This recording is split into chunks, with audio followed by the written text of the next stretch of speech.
All right, and we're live, man. What's up, Walker? What's up, Zachary? How you So doing? I'm doing good, dude. I'm ready to develop this IIoT system in Ignition Mhm. and figure out what we're gonna do today. So today we're going to set up the enterprise environment. Um, so our EAM controller with Ignition. We're going to set up an agent that's running Ignition Edge. We are going to install KEP Server EX on our agent, and we're going to set up the gateway area network, our databases. So when we're done today, we'll have the development environment set up, and we'll talk a little bit about what we're going to do next week, which is really when we start developing. Today we'll be showing everyone all the, how to get everything installed and all the pitfalls of setting up EAM and Okay, etc. sounds Okay. awesome. Let's check it out. You want me to share, obviously. Let me share my screen. Sweet. Okay, I see. All right, so let me grab my notes. And I'll be monitoring the chat if anyone wants to chime in or have any questions.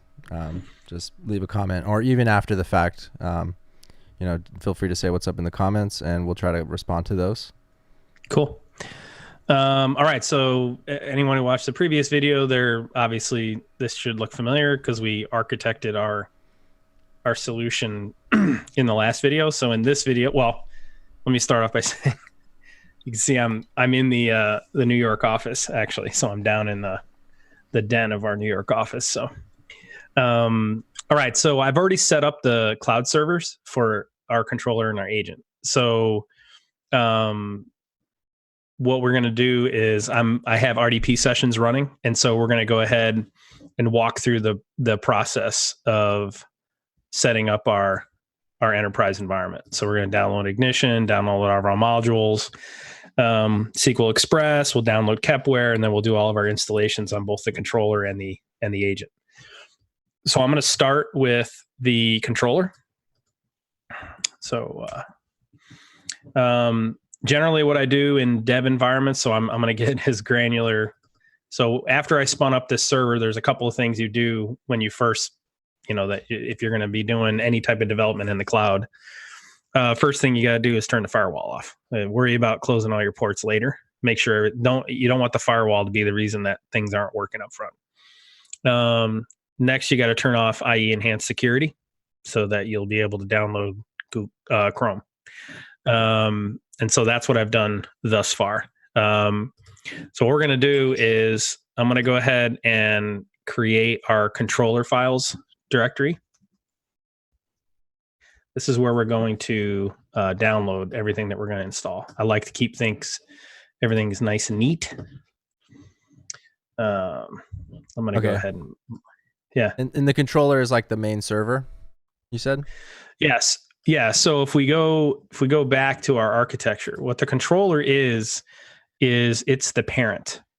What's going to happen is we're going to end up with lots of remote gateways that are connected to the controller. The controller does things like it'll handle archiving of modules. It'll keep track of all your licenses. It'll handle all of your gateway backups and store them in a central location. You can also do all of your development on the controller. And then through the EAM, you can publish projects from the controller down to your remote gateways. So it's a way of generally doing your development centrally and then managing it to all of your agent, managing templates and project scope stuff to your remote gateways. Awesome. So it makes sense to set that one up first. Yes. So what we're going to do is I'm going to move this to full screen, and we'll go to inductive automation.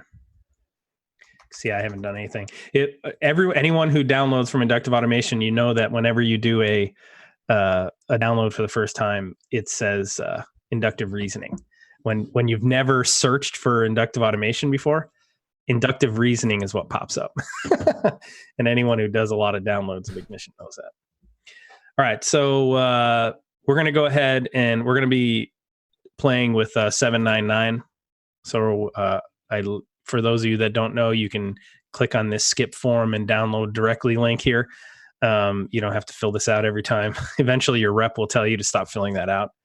And click the skip form. So I'm going to go ahead and download Ignition. We're going to go back to our notes and take a look at all the modules that we're going to download. So we're going to download EAM. We're going to download WebDev, MQTT distributor, transmission engine. Web browser is a must because we do all of our, like to point to the Ignition gateway and look at our status page from inside of our applications. Then we're going to download Chirp from Canary Labs. So let's go back here. I'm going to follow along. Okay. We're going to go ahead down to our web browser. We're going to download web browser. I wonder if they package web browser anymore. That's a good question. Yeah. We never use the Twilio module. We always just connect to the Twilio API directly. Just do a simple call to it. Go ahead and download. We want distributor, and as everybody remember, that is our MQTT broker. We're going to download transmission because we're actually gonna set up another Ignition broker and we're going to publish to it.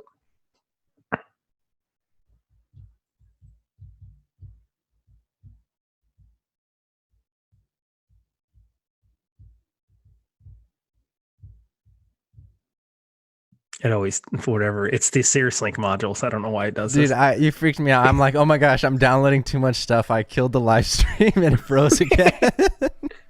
It's seriously it's the SiriusLink. It's seriously the SiriusLink modules. Yeah. I don't know why it does that.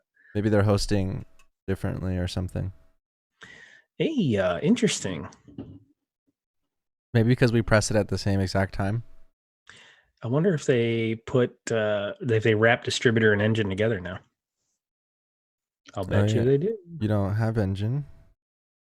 Yeah, I'll bet you they wrap it in. What are those two? Remote management agent, remote management manager. This is so that you can manage all of your MQTT, all of your Ignition Edge devices centrally. That's what this is. So it's basically EAM for the SiriusLink modules. That's what it is.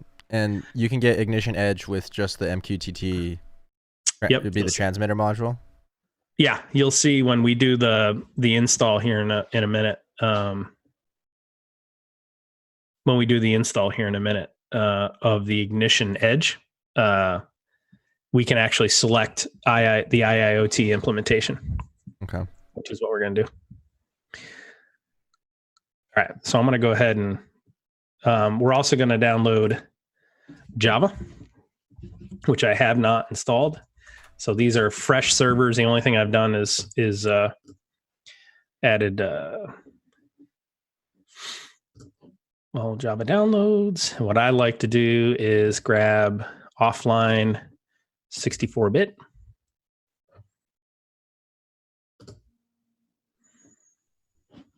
All right.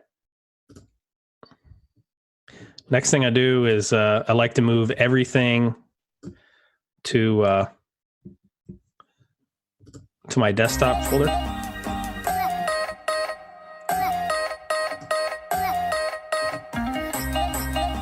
So we're going to install. Actually, I thought I was clicking on Java. Sorry. I wonder if they're packaging Java yet, or is that in version 8? Version 8. Yeah, from what I know. Yeah. So anyone who hasn't read the updates, Oracle's no longer supporting Java for non-commercial applications. So anyone who's selling commercial Java applications will either. Well, I don't want to say either. They're going to be packaging the runtime with their solution. That's really the workaround. You could go to like OpenJDK or something if you wanted, but all right, we'll go ahead and install Ignition. One of the beauties of Ignition, man, 3-minute installation, change your life.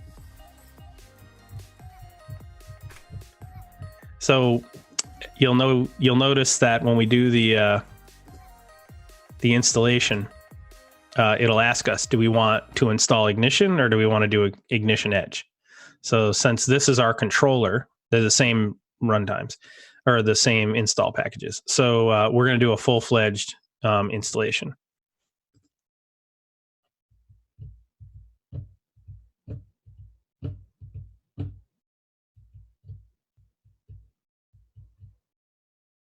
Interestingly, What? I showed the IP addresses. So anybody who, if they were watching, anyone who was watching, they'd be able to go in and get ahead of us and lock us out if they wanted to. Don't get any ideas. So we'll go ahead and start Ignition.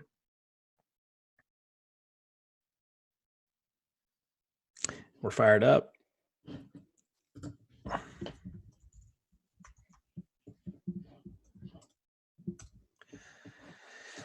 I'm performing an upgrade.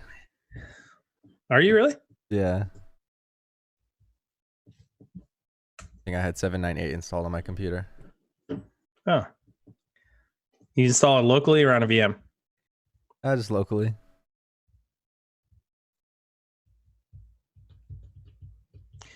So I'm also going to show you guys some of the tools we use to do some troubleshooting and stuff that I'm going to download as part of this installation. So there won't be any development today other than we'll be setting up the environment. I'm running on a really, so I built a really small machine here. So the VM that we're running on, I think, is 2-core, 4 gig RAM, nothing, 40 gig drive or something. Okay. If I had gone with a beefier machine, this would already be running. So you're saying we have the gateway as public, so anyone can type in the public IP address and see the gateway? Yes, we have it public. And what we'll be doing is I'll be adding these gateways to a subdomain on our domain, so anyone will be able to access them. So the first thing I'm going to do is make it so I'm going to go ahead and change the admin password, which is one of the most important things you can do. So we'll go over to our users. What's funny? I'm still used to the old menu system. So funny. I do like the new gateway. I love it, but I'm still used to the old one. That one came out in 7.8, right? Or what's that? The new gateway homepage came out in Ignition version 7.8, or was that 7.9? No, I think it was it 7.8 or 7.7? One of the two. I always like to save my password. All right, so we're going to go ahead and let's go to our modules. Let's take a look at what we have. So EAM is part of the package now. And let's see if web browser is. It's not. So we'll go ahead and install our modules. So we're going to go ahead and grab from our desktop. We will start with our web browser module. So one of the things you'll notice, one of the downsides of installing the web browser module, the web browser is actually an instance of a Java library called JX Browser. And it's a really large library. So one of the things that you'll notice is that if you install the web browser module on your gateway, your client downloads will take much longer because you have to download that JX browser, and it's big. So if you're developing projects and you say you're not using the browser, but you have the module installed, it makes sense to uninstall that module so you can speed up the download. That is a pro tip. That is tis a pro tip. You wouldn't think about it, Yeah, so we can develop web services. We're going to be building a REST endpoint in this project, a real simple one. So we've got web dev, and then we'll go ahead and install distributor from Sirasa Linka. Yeah, I just did a presentation today on a new MQTT architecture for an oil and gas pipeline. And we were talking about some of the idiosyncrasies of the modules during that conversation.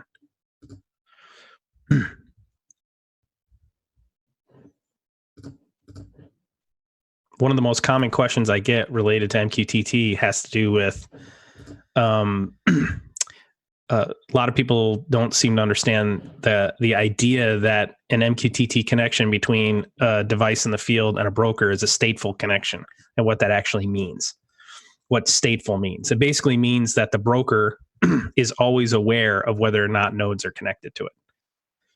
So, okay, good. We're up and running. I'm going to go back to my notes and see what else. EAM, web browser. All right, Chirp. So I cannot remember. So Chirp is a, for those of you that don't know, we're going to go. Sorry. Hello, go away.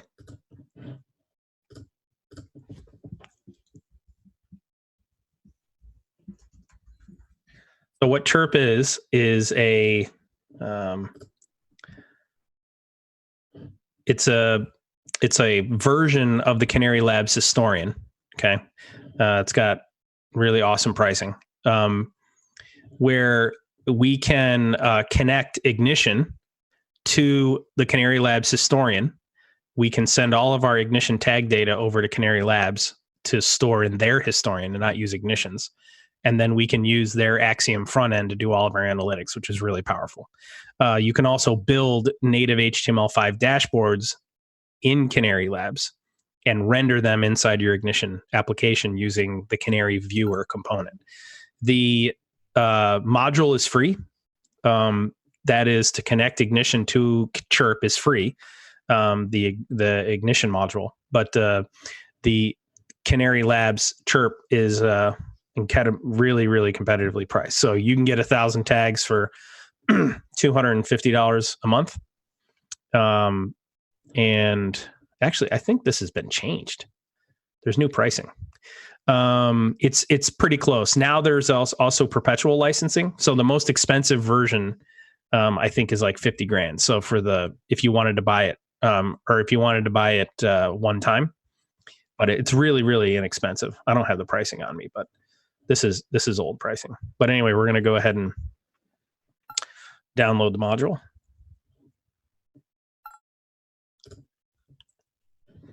So we're downloading our, should be build 7.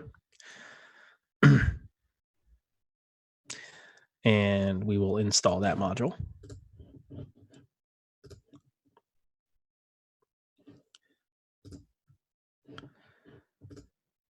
I'll go to download to grab it. In the next and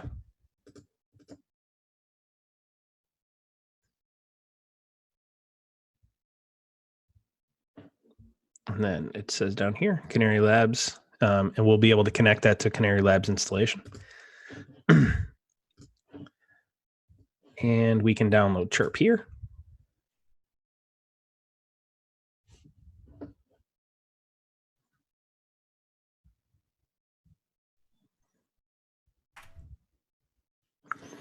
And then we will go ahead and install Chirp. So this is installing the historian on our controller.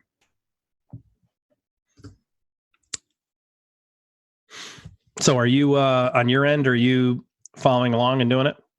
Yeah, I'm downloading the Canary Labs Chirp module right now. Okay. I really like what you were saying about the pricing. That's pretty awesome that you can do subscription-based licensing. Yeah, it's actually, and that came from clients, I think. So Jeff Nepper, Jeff Nepper, I think, is the vice president of business development for Canary Labs. He's the one that we ultimately coordinated with to get this whole relationship off the ground. We at CSIA, at the CSIA conference a couple of years ago, we introduced Canary to inductive automation. We actually were trying to convince inductive automation to adopt Canary's historian. And we originally wanted IA to write the module, but in the end, 4.0 Solutions did it. But it's a really slick tool, man. I love it a lot. Really powerful. And of course, I forgot to do all my .NET updates before we did this, which is a mistake. It was. How'd you get to so you got to the download link from the blog post? Yes. For Chirp? Yep. Click on download, and there'll be 2 little download links there. You can also get to it. You can get to it by going to the module marketplace on Ignition, on Inductive Automation's website. Okay. And I don't see Engine. I got to confirm. Either CirrusLink didn't update it yet, or it's not. It's being rolled in with another package. I'm going to put all the download links down in the description. Sounds cool. I'm going to go ahead and start downloading SQL Express while that's updating.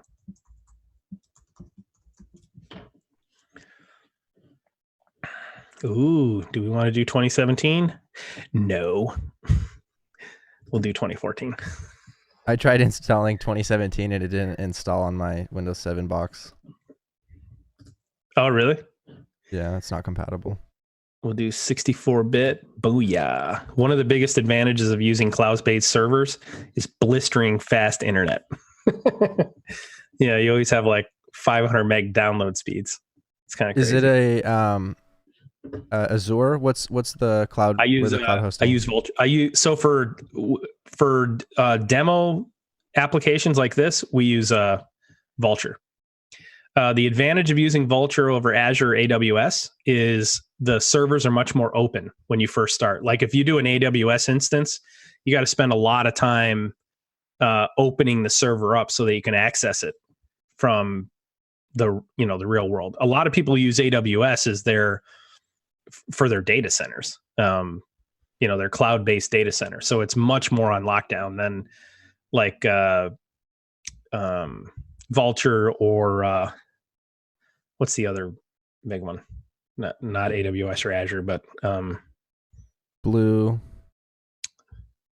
Wave. Yeah, Blue Wave. Yeah, there you go. .NET's not cooperating. It's the 4.7.1 full. I'm going to go ahead and install SQL Express then. I'm sure this is really exciting. And I was going to say we could do an accompanying blog post. Yeah, agreed.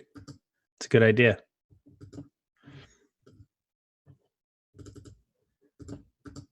Are you doing 2017 Express? 14. How come you're not using 2017? So as a general rule, I try not to use new major releases of software until they get to their second minor release. So as a general rule, I don't cut over too many bugs, and I'd rather have somebody else find them. So would that include Ignition 8 when it first comes out, or? Yes, it would. So, the advantage of, we're on the beta team. So the advantage of being on the beta team, obviously, is that we'll know just how robust it is. The last time we betaed for IA, it was pretty much turnkey. So we went ahead and, jumped ship quick. But yeah, I would think with a complete build like Ignition 8, we've already purchased our licenses for Ignition 8, but I would think with a complete build like Ignition 8, we'd want to wait until the first minor release. So the beauty of Canary Labs, Canary Labs doesn't use a database to store the history. They store it in what makes Canary Labs really powerful is the algorithm they use to store and compress the historical data into flat files. Now you can put it in a database, but that is amazing. It's pretty impressive, man. I gotta be honest with you. I absolutely love the tool. Love it. All right, we'll do SQL Express, and then we'll be done with this gateway. And well, we'll go do the Ignition Edge install.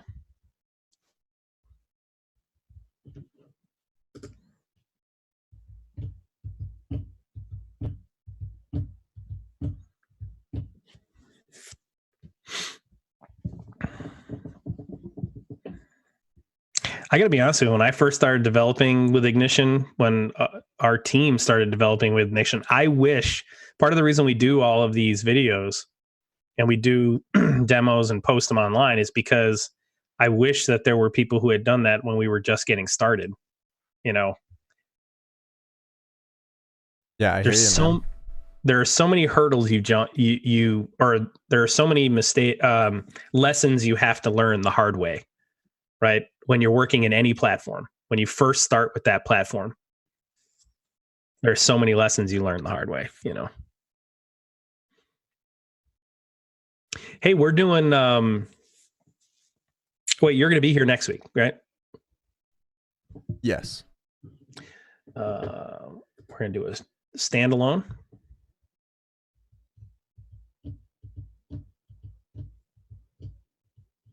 People always ask me, why am I not a .NET guy? This is the reason.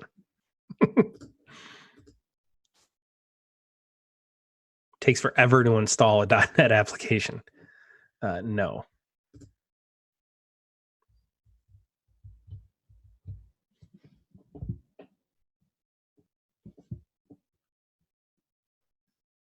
Did you already install Chirp? I did. That was quick, man. Yeah. Well, it's funny that the part of the, Canary Labs and IA, they line up together well because they have very similar thinking. The install packages are easy. So Chirp is Canary Labs, or like what part does Chirp play? So what Chirp is, so I want to point something out real quick. So when you do your SQL Server installations, make your life easier and turn SQL Server browser to automatic during your install. Otherwise, you got to go into the services and do it. If you don't turn browser on, then you can't use the database query browser inside of Ignition to look at your database. And that's the important part here. Pro tip. Also, when it gets up to authentication, mixed mode. Okay. People who don't do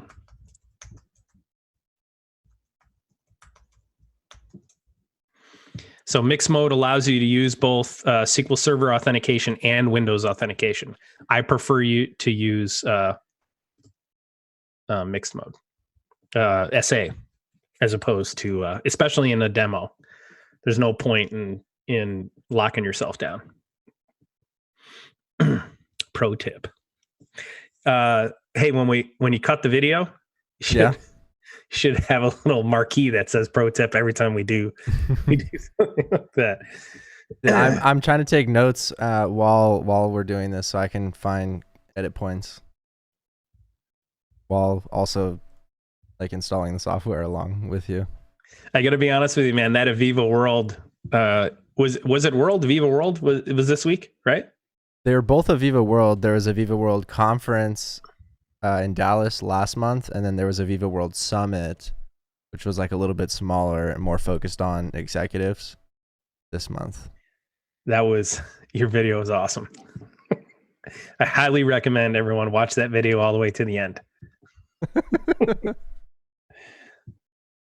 I cracked up. Did you fall for it? Yeah, I fell for it. There's no one who's going to watch it and not fall for it. You know what's funny is that well, if you guys haven't watched it, go watch it first before we spoil alert. But Guy Kawasaki, who used to work for Apple and now works for Canva, he I used Canva to make that graphic of me. I downloaded an Aviva graphic and I just cut myself into it, and I made like the transparent overlay with the triangles so it like looks like it was branded, not like I just slapped it on there. Right. But yeah, I used Canva to make that, so I thought that was funny. You know, it's funny. I just the other day, me and the executive leadership team, we were designing. So for these videos, you know, I ultimately want a banner behind us because I hate the background stuff. The fact that I travel so much, we shoot these videos when I'm in all sorts of places, right? Yeah. And so I want to travel with a banner, so that I can hang a banner up behind me no matter where we're shooting, and it always looks the same, right? Yeah. And anyway, I just designed one online. Um, Nice. I got an 8x8 banner. I say we did it, but for $88, and that included the online design. It was really slick. Nice. Do you have 2 Blue Yetis, or did you bring that one with you? No, I've got like 5 of them. Nice. Isn't that crazy? The headphones though, no, I take the B&Os everywhere I go. But the Yetis, I have them in all of our offices. I have them. You know, it would be cool now that I have, I should set my computer up as like an edge node. So then, I don't know, if we make it open enough, we could theoretically have like anyone in the world download Edge on their computer and point it to the controller, and we'll have like maybe some demo project that they can kind of interact with and then be a part of the system. Well, what I would like to do is just give the world access to it, but we'll end up with one knucklehead who decides to nuke it. But I would love to just give the world access to it, and anybody can come in, log in, and they can push the project to their own remote gateway if they want to, just by connecting the agent. Like that would be slick, right? Yeah, that would you be. You could come into the cloud, take our demo project, and push it to your agent. Well, I think what I would do is I would have it so you can download the controller file, but the controller that we use for demos, and that one's like maybe. Well, so the vision here is that every month when we do this, we build on what we built the last month, but we build a new feature, or we build a new type of project, right? Okay. That's the idea. All right. So while I'm going to go ahead and switch over. I'm going to switch to the other agent. So this is the agent VM. And I haven't. So normally what I would do is if I had these running on a local machine, I would just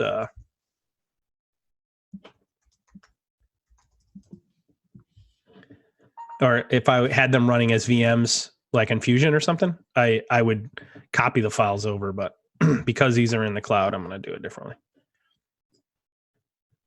You can't copy? Well, because it'll just probably be faster, huh? It'll be faster to download it, yeah.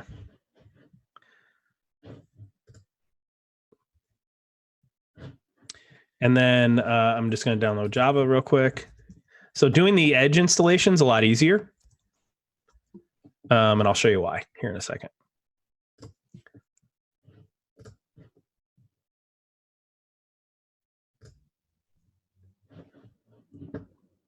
When I installed Chirp, it asked me if I wanted to reboot. You said yes. No, I did not. This is kind of fun. It's kind of like a podcast, but we're developing, Yeah. This is the kind of thing that I would, if I came across this on YouTube, I would watch the whole thing. I would sit in my recliner and answer emails and drink a beer while this was on. That's what I would do. And when it got to the parts where I cared, I would pay attention, we're clearly not as entertaining as Joe Rogan or but we're actually trying to do something rather than just focus on just talking. But so it's funny though, because we're live, so I don't want you to say anything, or I don't want to say anything that we'll have to go back and then pull the video down. But just in regards to like social media in general, I just think that like more is more, like you can't really, even if you post something that is not the highest quality, or I think posting something is better than posting nothing, you know, and falling into that perfectionism trap. Totally agree. All right, so everyone who's following, now we're gonna select Ignition Edge for our install. So we're on our agent. So we're gonna select Ignition Edge.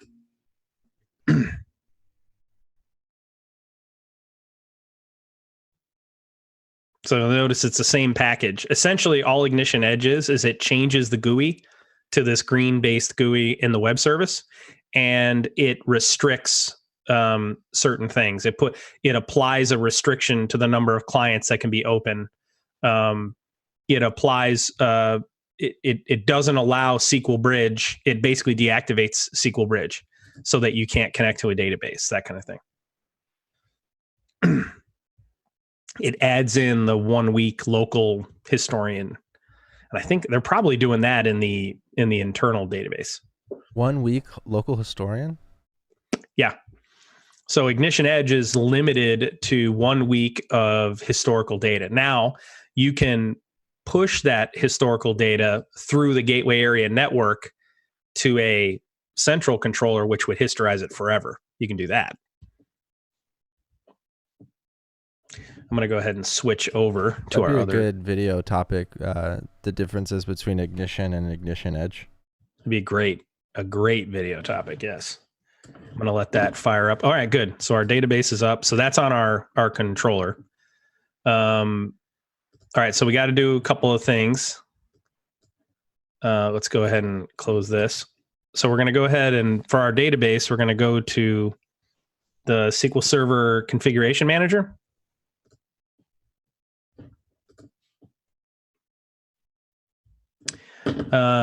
We need to turn TCP/IP on. So TCP/IP is disabled. We need to enable that. Yep, and we'll do a restart. And then you'll notice browser right here. All services. The browser is running. If we had not enabled it, that would have been off, and we would need to turn that on. Okay. I'm going to go ahead and restart the service so that TCP/IP will kick in.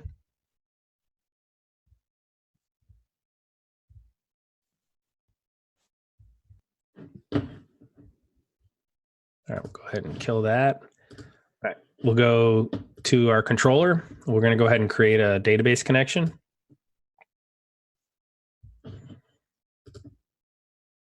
We'll do SQL Server. I always create a database called IGNDB. Change this to SQL Express. We're going to use SA. If you want to try and hack it, probably get a DDoS. We'll go ahead and click create. We'll make sure that test database is working. What did Management Studio come in? It's not.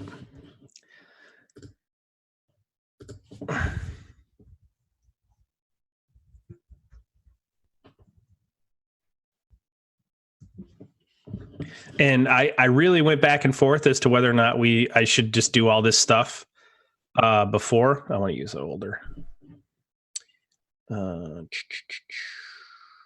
Install. I'm looking for older. I don't want 17.9. I want 16. I love SQL Server Management Studio. Yeah, me too. When I'm doing MySQL, I always use SQL Yog, but for my favorite management front end is Management Studio for sure. I'm going to bring our agent back over because Ignition Edge is done installing. All right, so you'll notice these look different. So by default, Ignition Edge is all green. We're going to go ahead and change our admin password here so you guys can't lock me out, because I'm sure people would try and do that. We'll do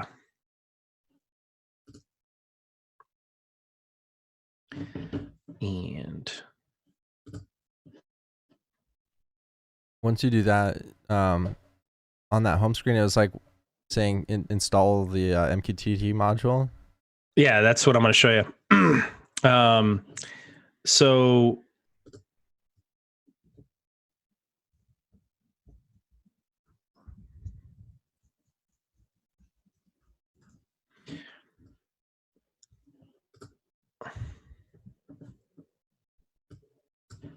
here, let me go. I got to go full screen here.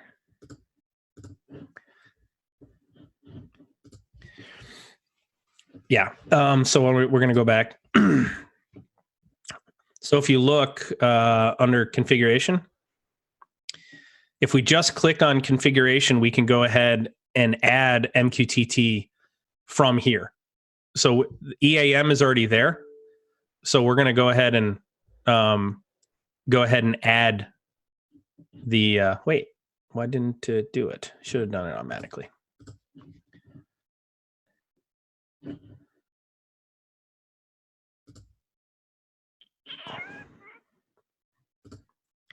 Interesting. Let me, I'm going to go ahead and move those. Is that a bug? I think so. It's meant to install the module and download it in one click. Yeah. One fell swoop. Yeah. I seem to remember. Interesting. I don't see engine in here. All right. Transmission. That's weird. All right. Anyway, let's go ahead. Save.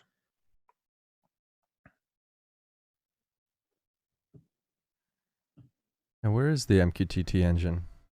I don't know. It's weird. I'm going to go to an older version.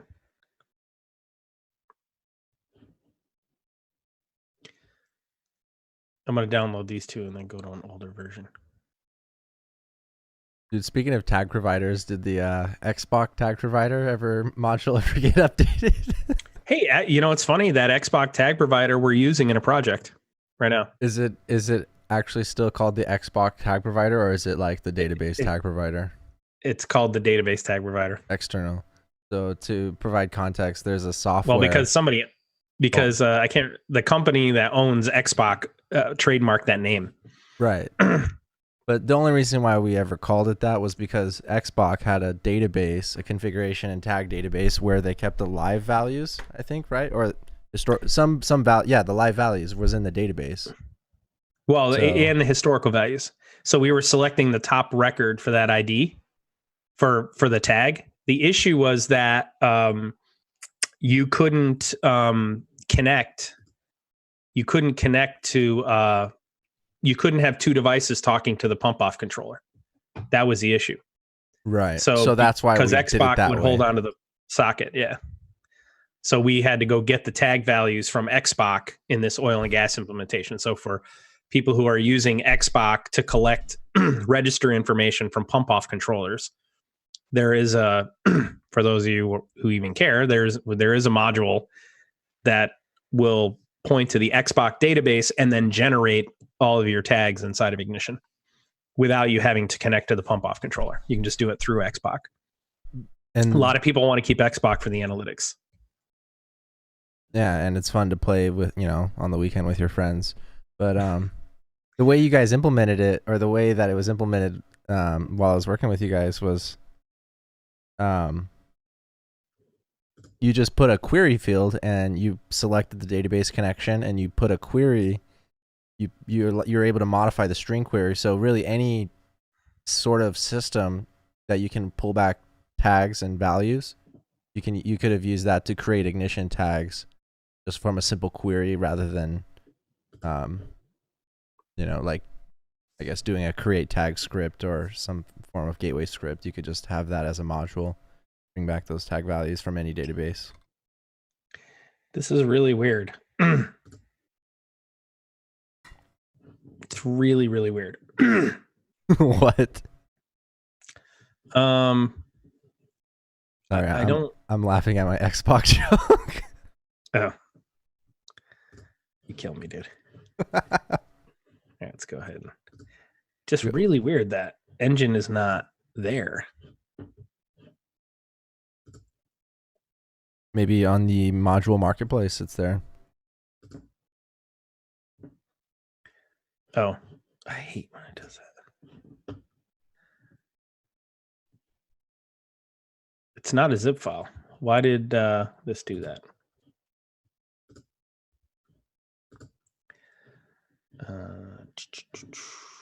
Extensions.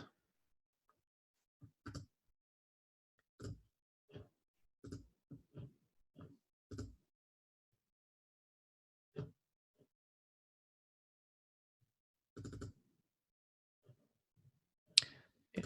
Zeek has a module now for ignition? Yes.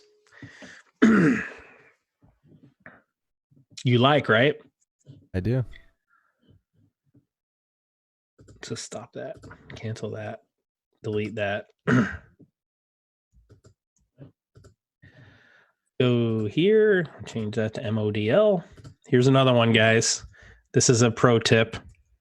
All your MODL file is a zip file. Somehow this installation of Windows identified the module file as a zip and changed the extension. All it is a, but all they are is a zip file. And then they just change it to this. I don't really need distributor on here. That's not the one I need. I want transmission. Because we're going to send our transmission is what we're going to use to send our tags back. But you said you do also want engine there. I do, because engine's going to subscribe to the tags that are central controller.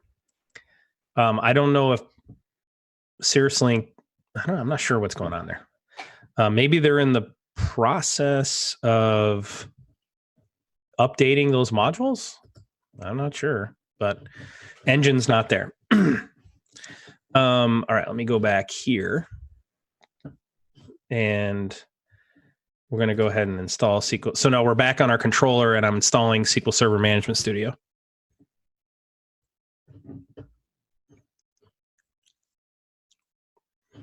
Yes, I would like to allow.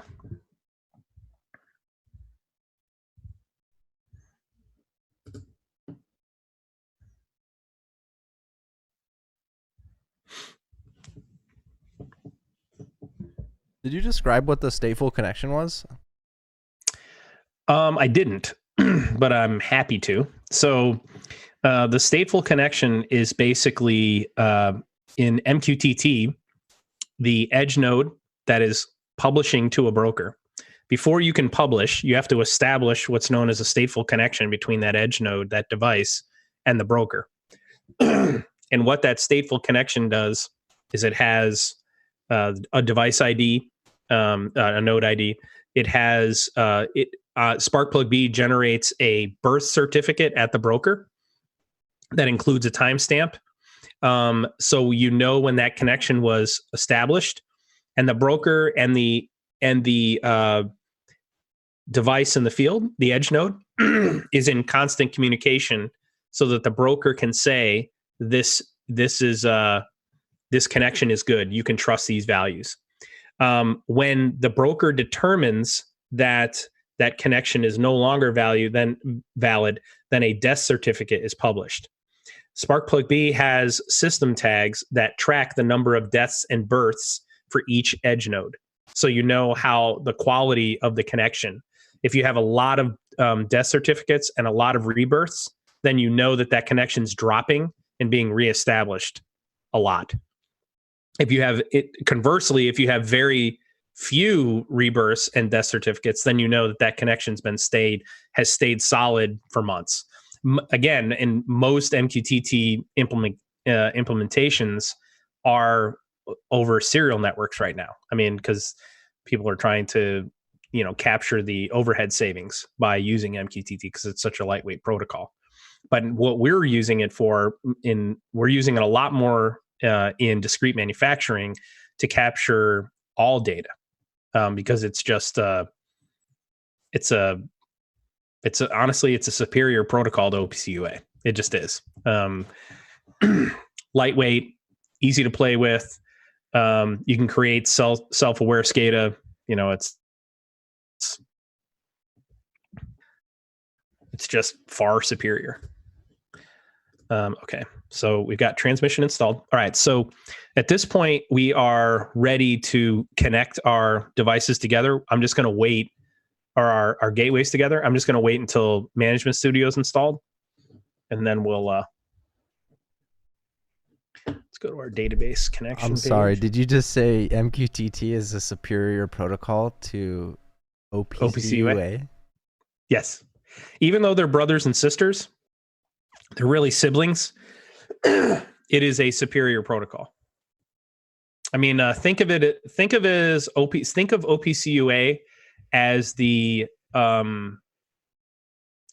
touch tone phone from the 90s, and think of MQTT as the smartphone of the 2010s.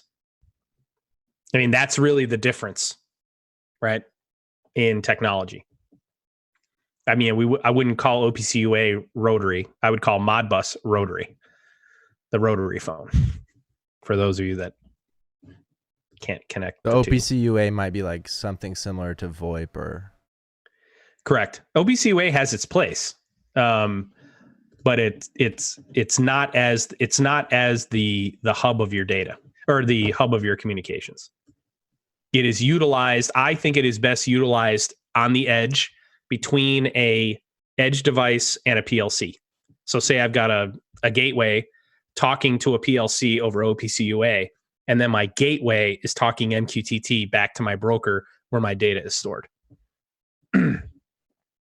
That's where I believe it's. Okay, so while it's doing this, I'm going to go ahead and set up the controller. So one of the first things we want to do is we want to go to our gateway settings, and we want to change the system name. So I always like to drop the ignition part off, and we'll just call this demo controller.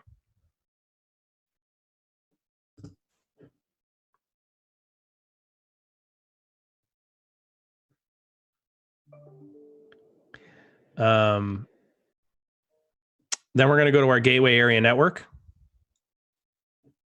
No, we're not. Lied to you. Sorry. We are going to go to enterprise administration. We are going to set ourselves up as a controller. We're going to click next. And you'll see that we can't do we have to have a database set up. So I'm going to go ahead and connect and click on IGNDB. That's the database we're going to use, even though it's not connected yet. Don't worry about archiving. Keep the archiving location automatic. You can specify an archive location. This is where backups will be stored. And you can also put in a path if you want to. I don't ever change it. Click finish. And right now we're not connected to any agents. Okay. Now what I'm going to do is go down to the demo agent. Sorry. And we're going to go to enterprise administration. We're going to say we're a new agent. We're going to click next. And now you'll notice there's no controller here. Actually, hold on a second. I lied. We're going to go to gateway settings.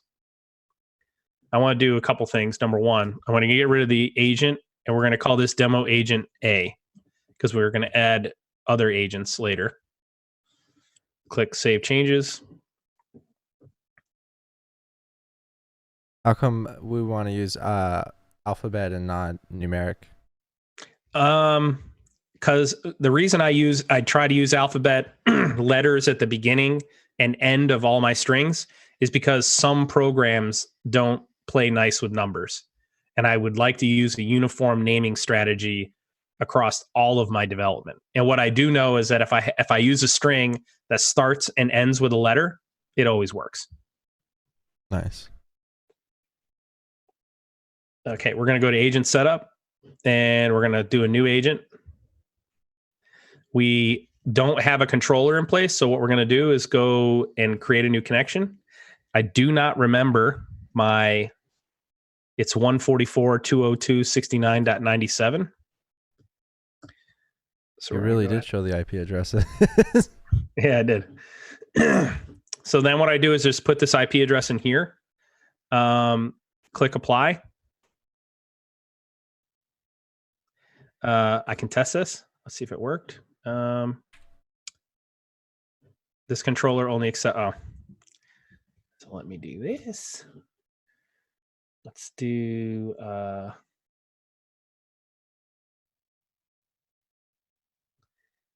Where is? We want to turn. We don't want to enforce SSL. We don't care about it. So in our enterprise administration, we're going to go to our controller settings. I think it's there. Alloyed.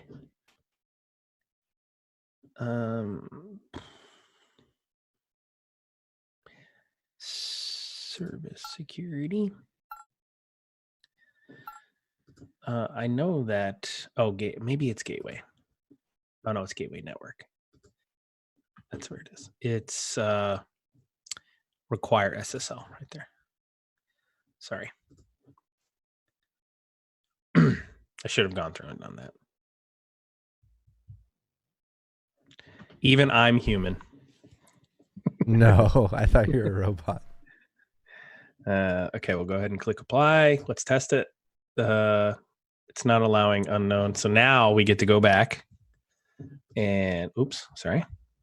If I go here and go to my EAM agent management, I should have one in here that I need to approve, and I don't. Let's see. Did I read the error wrong? Connect. It's not allowing I had to make 2 changes. I do apologize.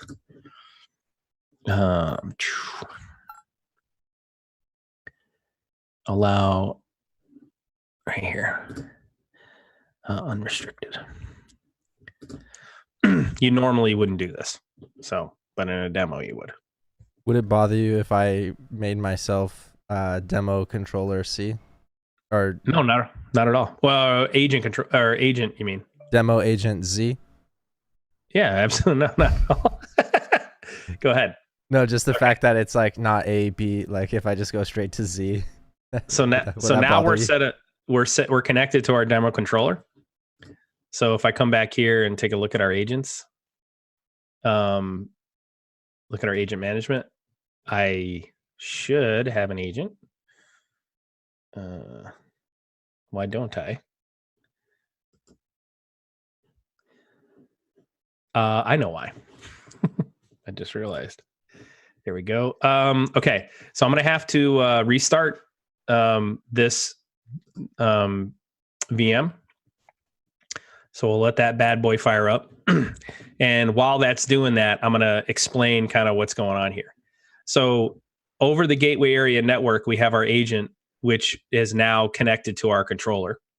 Our controller is going to manage licensing, gateway backups, and we're going to do all of our development on this project and push it down is what we're going to do. Okay. And we're almost done for today. So for those of you that are falling asleep,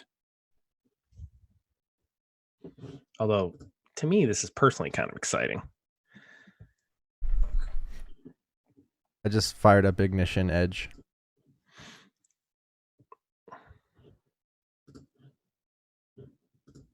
Did you?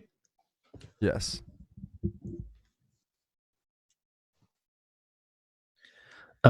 Okay, there you go.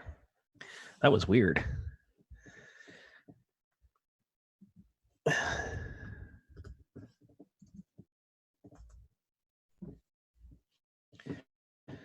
Actually,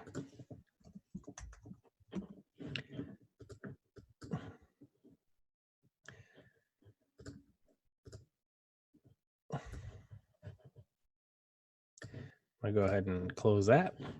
Go back here. We're not going to be setting up the Cirrus Link agent and controller modules today?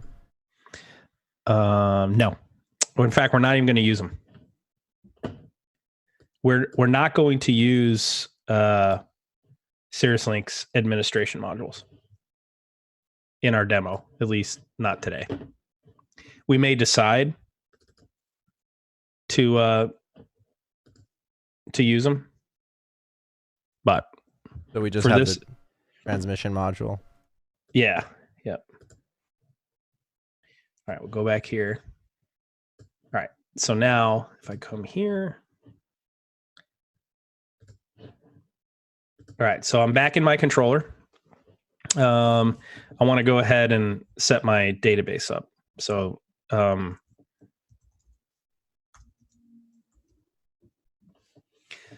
like to pin everything to the desktop.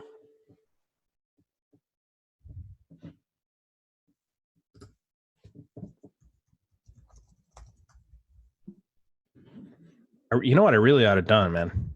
I should have made bigger VMs. They'd run a lot faster. But we can check our controller. All right. So now.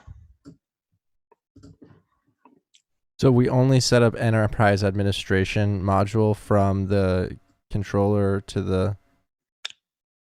No, you also have to set up the GAN.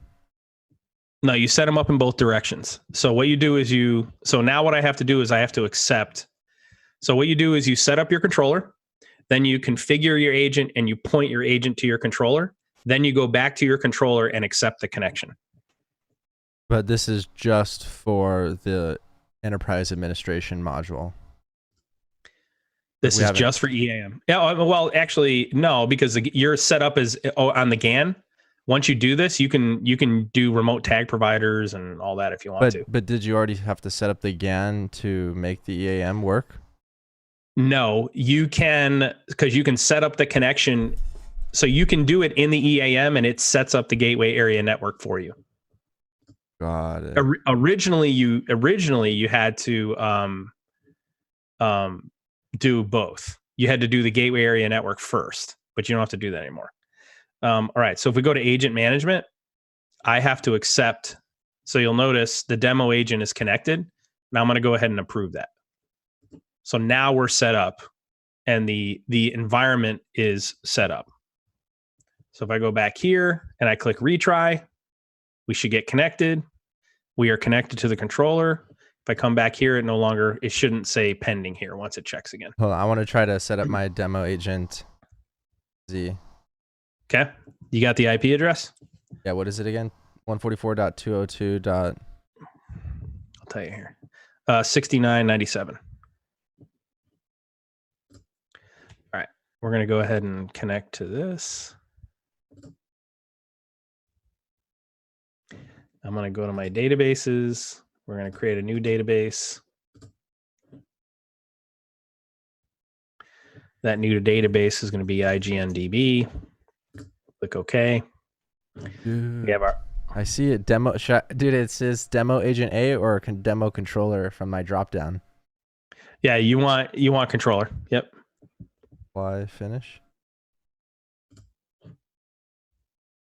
And this should connect here. Oh, I got to put our database into our string. You know, one of the things that I love about inductive automation is they have done a really good job of when they configured the database connection page, they did an outstanding job of making it so that people who don't know anything about databases and now we're connected. They do an outstanding job because if you look at most software tools that connect to databases, they don't work very well. All right, the last thing I want to do, I'm going to do one more download. Approve my. Oh, you want me to approve you? So Zach in California is. Wants to be approved. Oh, look at this. So I'm in New York State right now. I'm at our office in Ithaca, New York, and Zach is in San Luis Obispo. Where are you? Rancho Cucamonga.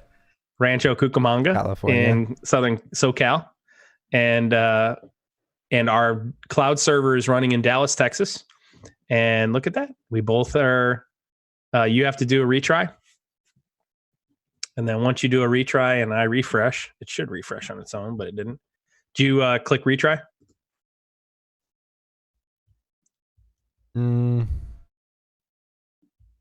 No, I navigated away from that screen, to be honest. Oh, yeah, you need to go in and click retry because you're not actually connected yet. The gateway outgoing connection is running. So go back into the agent settings. Yes. It just says then stats interval 5 and then demo controller.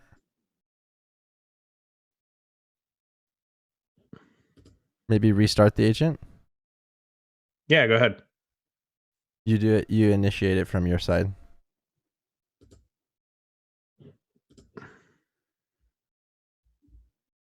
So that should be restarting My gateway.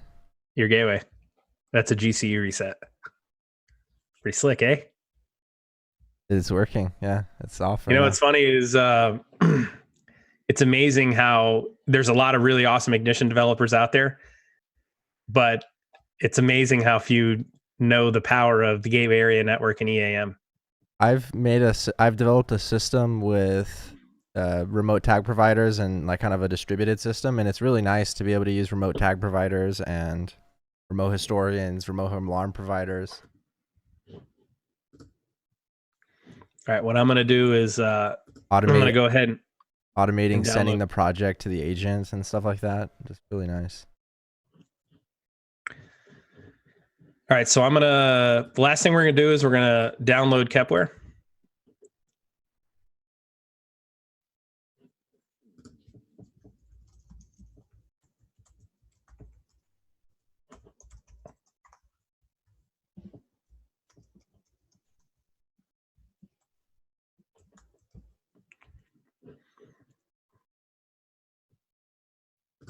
And so what I'm going to do is download the latest version of Kep Server EX 65829. I hate when it does that, dude. Drives me nuts. Current version.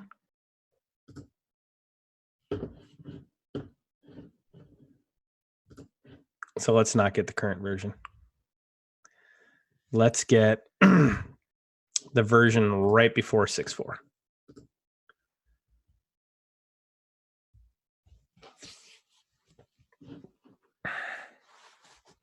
So the reason we're using Kepware is we're going to use the data logger plugin in Kepware.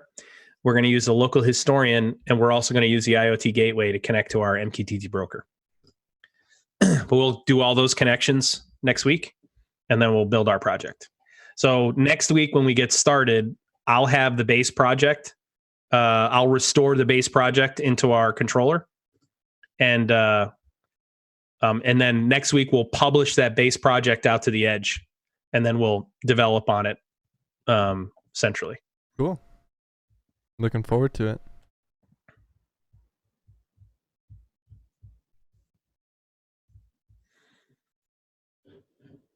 So what do you think today? Not bad, eh? I think it looks like you've maybe done this once or twice before because you're really fast. Just a couple times. You should see Andrew. Andrew's way faster than I am. It's dizzying. You know, Andrew can write more than 1,000 lines of code a day. That's and impressive. I can do, I mean, that's complete code. And I can write 500-600, and I'm fast. Yeah. I'm really fast.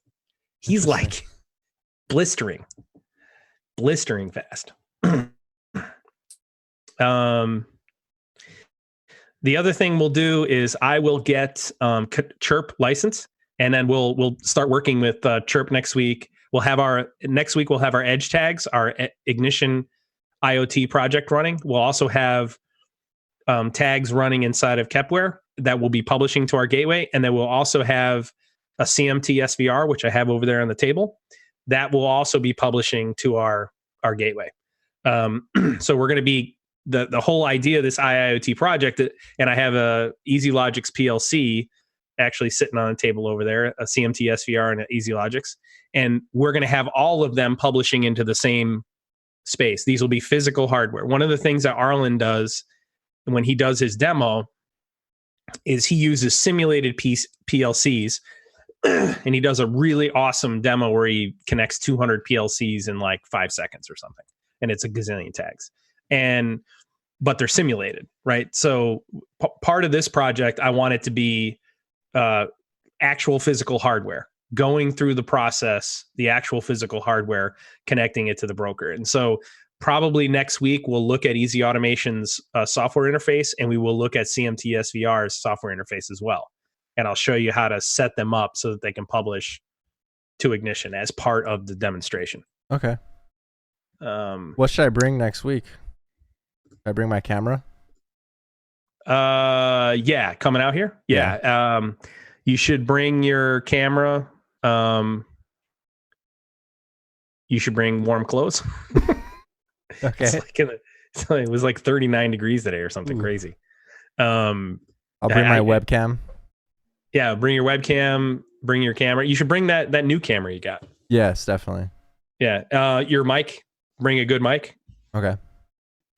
I mean, I have my Yeti, and we can go get but I mean, where we are, Ithaca is a college town. It's like there's a Best Buy here, and that's about it.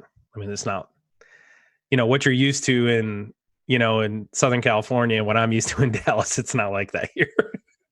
There's like 3 restaurants, it's like, Cornell University's here, Ithaca College, and it's a small city, 30,000 people or something crazy. Should I bring my new Surface Pro? Yeah, absolutely. Can I give a shout out? Yeah, absolutely. When are you doing the? Where did you win that from again? Aviva World Conference in Dallas last month. There was a hashtag competition for Twitter and Instagram of using the hashtag Aviva World. Whoever got the most digital engagement, the top 3 would win a Surface Pro. So I ended up winning. So it's actually pretty nice machine. It's got a Windows 10 Pro, so not like a mobile version. It's the full version of Windows. Core i5 processor, 256 gig solid state drive. 8 gigabytes of RAM. It says Go RAM. That's kind of interesting, but I mean, and it comes with a type cover too, so they really hooked it up. So shout out Aviva, thank you. I mean, I gotta be honest with you, it's really awesome they did that. I know, dude, it's cool, and I'm really stoked to make a video about it now. So I'm gonna drive some more. When are you doing the unboxing? Let's see. I gotta decide whether or not I'm going to Utah this weekend with the family, or if I want to get more work done. You know what I'm saying? How will the fam handle you? I'm definitely gonna go. I'm gonna go, and then don't make so the unboxing then might come this maybe while I'm at Ithaca. We should do we'll do like several unboxings, like we'll batch them or something. That'd be kind of cool. All right, listen. So I'm gonna go ahead and say that we're done for the day. Yeah, let's end it. We have our full environment set up. So where we are now is we have our controller cloud server is live. Our agent cloud server is live. We have Ignition Edge running. Kepware is installing right now. I definitely made the servers too small. They're just 2 core, 4 gig. I'm gonna beef them up to 8 gig. We have our SQL Express installed. We have Ignition installed. We have Chirp installed. And we have our gateway area network set up. I'll also update the drawing to include your agent. Do you have that running on your local laptop, right? My desktop. So I won't be able to bring it with me. It's just like my streaming PC. So I'm probably gonna end up turning it off when I'm done here. But I think it would be cool for me to be able to do my own videos and then show someone else how if they want to, can connect. And maybe we could do something cool where they subscribe to being a demo agent, and then the project automatically gets pushed to them, and then they have some sort of local application that they can play with. Okay. By the way, when you're installing Kepware, always allow, well, not always, but in a demo environment for sure, always allow anonymous connections. It just makes it easier on your life when you're trying to connect over OPC UA. In this case, where I don't think we're going to connect to Kepware over OPC UA, we're just going to have Kepware publish using the IoT gateway to our broker. So the idea here is that everything is MQTT only for this demo. Maybe in November's development, we will, we're going to build on top of this demo in November, and maybe then we'll do some OPC UA stuff. But okay, yeah. All So right. let's end the live stream here. You want to do the outro? Yeah. What do you want me to say? I don't know. Say whatever. What I'll say is, I can tell you, I had a lot of fun this last hour and a half or whatever, and I think this is something we'll probably want to just do forever. Yeah. That was about an hour and 15 minutes live. It was our first live stream on the Intellic YouTube channel. So if you guys aren't already, get subscribed to the Intellic YouTube channel. Come hang out and develop and follow along with us. Yeah, and it, what would be great is if I know that automation videos don't get a lot of views, but the people who do view them care about the industry. So what would be great is if people could comment on which part of the videos they like. Yes, I know no one wants to watch .NET install or SQL, but part of the live stream is that we wanted to. The idea of live streaming and showing everything is we want people who are riding along to understand the minutia that goes into implementing these types of solutions. Zach will spend the next week breaking this up into smaller bites. And that's kind of the way it's going to happen. So the week will start with us just doing a live stream. It'll be next week, the same time, 4:00 Eastern, 1:00 Pacific. Right. And then we'll break it into smaller videos. But in any event, I've got, I actually want to close with kind of explaining how we're going to use Kepware. And so we're going to be using some plugins. We're going to be using the data logger plugin from Kepware.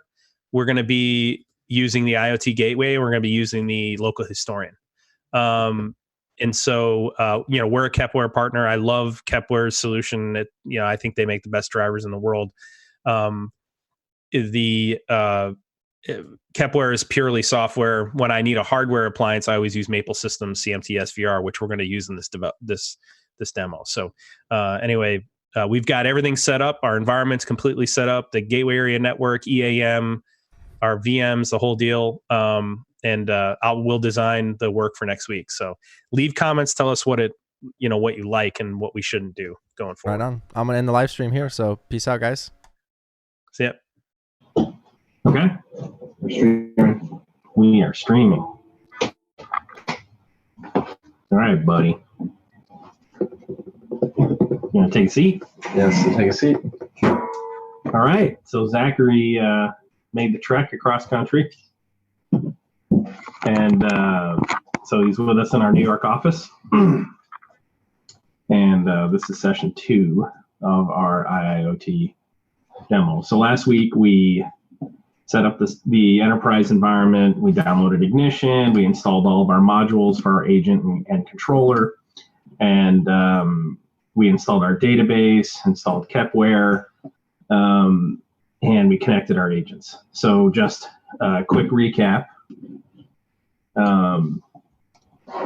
So we've got our demo controller in the cloud. If you want to try and hack it, it's at 144.202.69.97. And we have our Ignition agent in the cloud, and that's at 149.28.251.87. You want to try and hack that one. I'm not encouraging you to hack it, but okay.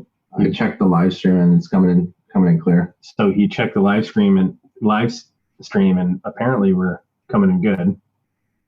A little bit of a latency, but that's normal. So this week we spent a bunch of time shooting videos for some of our marketing ventures. We got an amazing time, huh? we actually had an awesome time. What was your favorite part? I'm going to turn the gain up so that we're absolutely positive, because I don't hear you coming through. Oh, well, maybe if you just kind of, it's because I'm further away. There you go. Yeah. So, yeah. So, best part of the week. I don't know. Yesterday we did some driving around and shot some footage in Ithaca and Lansing, which is where our office is. Lansing's where I grew up. Ithaca is where the office is. Our corporate headquarters are in Dallas, but we do have 5 offices globally. This is one of them. It's a satellite office to support our Northeastern clients. Probably the best part was driving around yesterday and shooting all the content that Zach will be making a bunch of videos from. What was your one favorite shot? I would probably say going to Ludlow Falls. Yeah, I was gonna say the falls was probably the thickest. Yeah, it was probably the best. And then that headshot with the slow motion in the background of the waterfall was pretty sick. Zach definitely gets excited with his videos. So. Content development. Yes. All right. So today we're going to continue our development. I'm trying to find my notes. They're there. All right. So today we're going to set up our Chirp Historian. That's the Canary Labs Historian for Ignition. And we'll set up configure the module.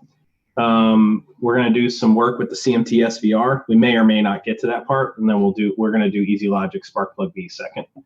So the first thing I want to do is we're going to go ahead and configure the Chirp. You want to do screen sharing? Historian. Yeah, we should probably do a screen share since all you're doing is looking at me.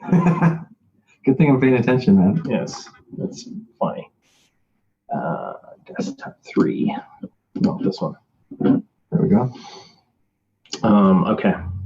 So now you guys can see. All right, so these were our notes from last week. So this was our session 1. Here's our session 2. We'll set up Chirp and in the Chirp connector module inside of our ignition controller. We're definitely going to do the Easy Logic Sparkplug B to our broker. And then if we have time, we'll do the CMT SVR. CMT SVR is already configured and set up. It's just not configured for Sparkplug B yet. So for those that don't know, what is a CMT SVR? So the CMT SVR is actually this appliance right here on the right-hand side. This is our development board. It's actually on the table behind me. So we have a 5-port switch and a couple of 24-volt DC power supplies. We have a DirectLogix 205 and a Siemens S7-1200.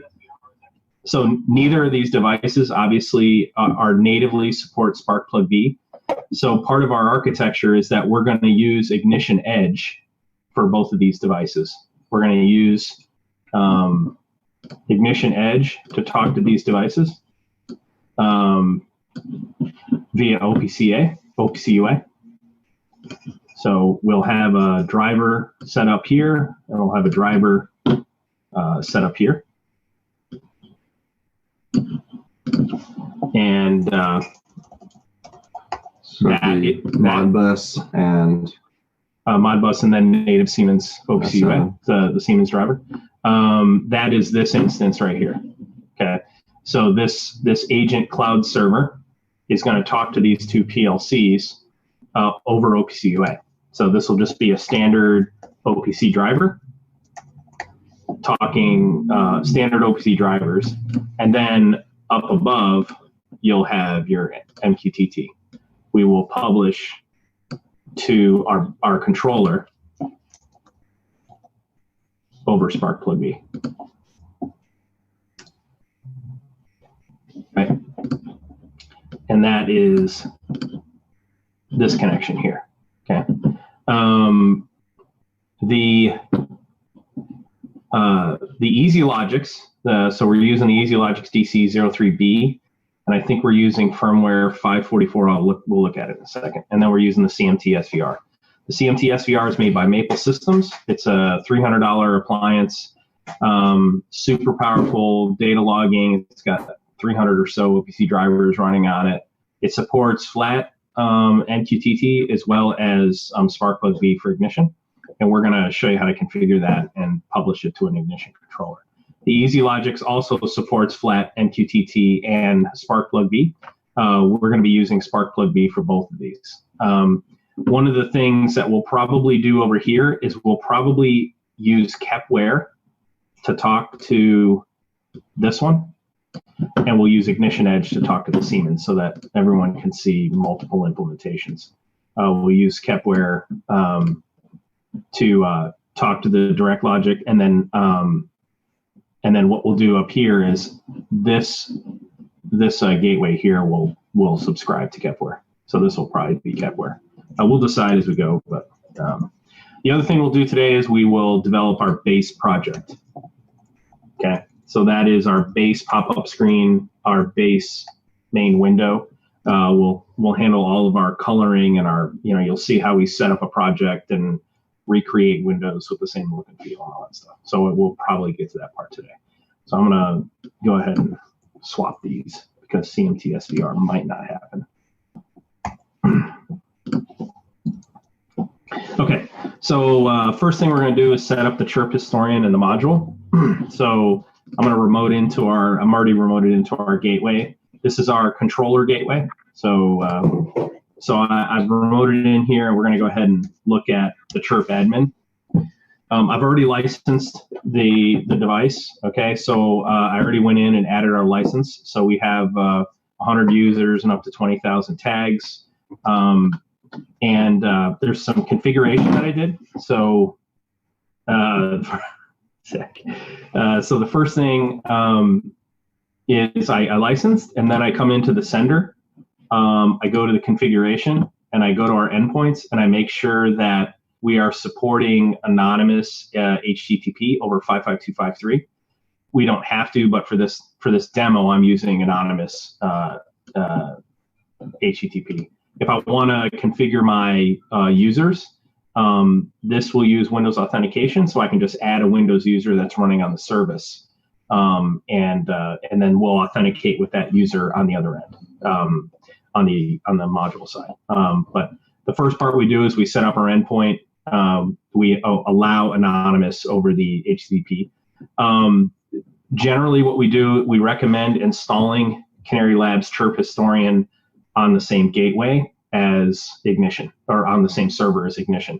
That way you can just shut the ports down, and then you can use anonymous authentication. You don't have to authenticate on the same machine. So that's the way we generally recommend it. That's actually the only thing we have to configure for this to work out of the box. So we've got our Canary Labs service running. Right now, one of the things we'll look here, there are no sessions. So there is no external, Ignition is not currently publishing data to the Chirp Historian, okay? And we can check in here, we have no historical data sets. So what we're gonna do is go ahead and configure the module to publish, okay? So I'm gonna go back over here. I've already launched a designer. So this is my controller designer. And I'm gonna come over here and go to our controller. I'm going to click on configure. You'll remember that we already installed our module. We already installed the 4.0 Solutions connector module. This is a free license. Next week we'll license it. But if you do Chirp Canary Labs, there's a blog post on Canary Labs website. You can also go to the third-party module showcase on inductive automation. You can go to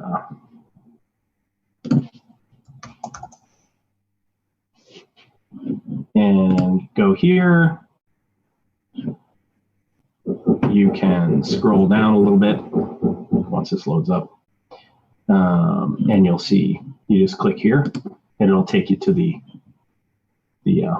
click on buy this module. You don't have to buy it; it's free. The module itself is free. The Chirp services, or the Canary Labs historian, is what you pay for. Anyway, you can download Chirp for free. That is the service that the one that I'm running right now on our server is a free version. And then you request a license, and then you can license your module if you want to. All right, so let's go ahead and close that. We'll close that. We'll go back. We're going to go ahead and configure our Canary historian. So there's two ways that the Canary historian works, or that Chirp works. The first thing we can do is we can say, I want you to go ahead and publish all of the tags that are running inside of Ignition that have history turned on. I want you to go ahead and take those and send them to Canary. Okay, that's the first way you can do it. So the client ID is something you never change. Client timeout you never change. Has to do with how long you want to keep the session alive. If we click this and say we want to enable historical tags only, then we go ahead and we'll configure the data set name, the historian, and your authentication right here. Okay. So basically what will happen is the module it just keeps track of all the tags that have history turned on inside of Ignition and sends those to Canary. Okay. So the data set name is the name of the historian that you want to see. So in our case, we're going to call our data set MQTT, but we're not going to use this history enabled. We're actually going to do it a different way. We're not going to use authentication, so this won't matter. We're allowing anonymous connections. The URL here is the URL for the Canary receiver endpoint. This is almost always localhost, HTTP localhost. If it is, you're using port 55253. If you want to use HTTPS, then you have to authenticate. Okay, you have to authenticate if you're using HTTPS, and it's 55254 if you're using HTTPS. What we're going to do is we're going to enable the module to store data in a second. The update rate is how fast the module scans the tags. So the way that we set this up is it is always 100 milliseconds faster than your fastest scan class. So in our case, we have a 1 second scan class. So we've set it to scan every 900 milliseconds. The way that we're going to configure this, though, is we're actually going to tell the module, we want you to historize any tags that are running inside that directory. So if we go to here, what we want to do is we want to tell, that's a Mac for you. What we want to do is we want to tell it to send any of the tags that are inside the MQTT engine to the historian, no matter what they are. So as tags are added in, as we're publishing into the namespace, we start historizing automatically. Okay, so we're going to tell it we want to publish everything from MQTT engine. One of the beauties of the Chirp module is that we can actually select multiple folders and send them to different data sets. So we could have multiple historians inside of Canary, and they're all coming from different locations inside of your Ignition system. Also, we have lots of installations where we are publishing historical data from many Ignition gateways, and they're each publishing into their own data set name. Okay, and I'll show you what that means in a second. But we're going to say that we want anything that's in the MQTT engine to be published to Canary. So what we're going to do is go in and take a look. We just give it a parent path, and it means anything that's in that parent path and any of the tags and any of the child folders. So it browses recursively, are going to be shipped over to Canary. We're going to say that we want to send it to the local host. That's the Canary. The Chirp is running on the same server as Ignition. We want to put it into the data set called MQTT. We're going to go ahead and enable it. We're going to come back to our general settings, and we're going to enable the module to store. All right, so once that fires up, we should go back here, and we should see that we have our data set in there already. Okay, so if I go back home and I look at my sender, we have a session. We're historizing 18 tags. We're storing 18 to 22 a second. And now if I click on my historian, I have an MQTT data set, and I have history for October 19th, which is today. And these are all the tags that are being stored. So I'm going to show you how, in case no one's ever played with Axiom before, Axiom is the viewer. So what we're going to do is, whoops, I'm just going to put localhost in. And what's going to happen is it's going to launch the Axiom viewer. I can access this from anywhere inside of our network. Actually, you guys can access it right now if you want to, just by putting in the IP address of our controller. And then what you'll see is we have our demo controller. We have that's the name of the server. We have our MQTT data set, and then we have all of our tags. So what I'm going to do is look at, we'll historize total bytes transmitted. Click OK. We'll switch this to 5 minutes. Click OK. And let's go modify. Let's get a different pen. We will, oh, I forgot. In the new version, they changed this. I want to add a pen. And we're going to say, let's do really clean.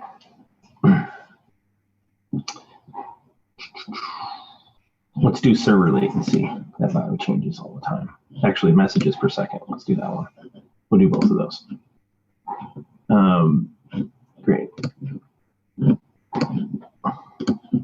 right, and then what you'll see, if I switch this back, let's go to 1 minute. Click OK. We'll go real time. And then obviously you'll see we're trending. That's automatic. So what we're going to do, though, is we're going to go ahead and add a program that we have running in our EasyLogix PLC. And we're going to show you how we can, just by using SparkPlug-B, pointing it to our broker, all of our tags will show up in the namespace, and they'll start historizing immediately. I got a question. Yeah, man. So why? What would you say to someone if they asked why not just use the built-in ignition historian?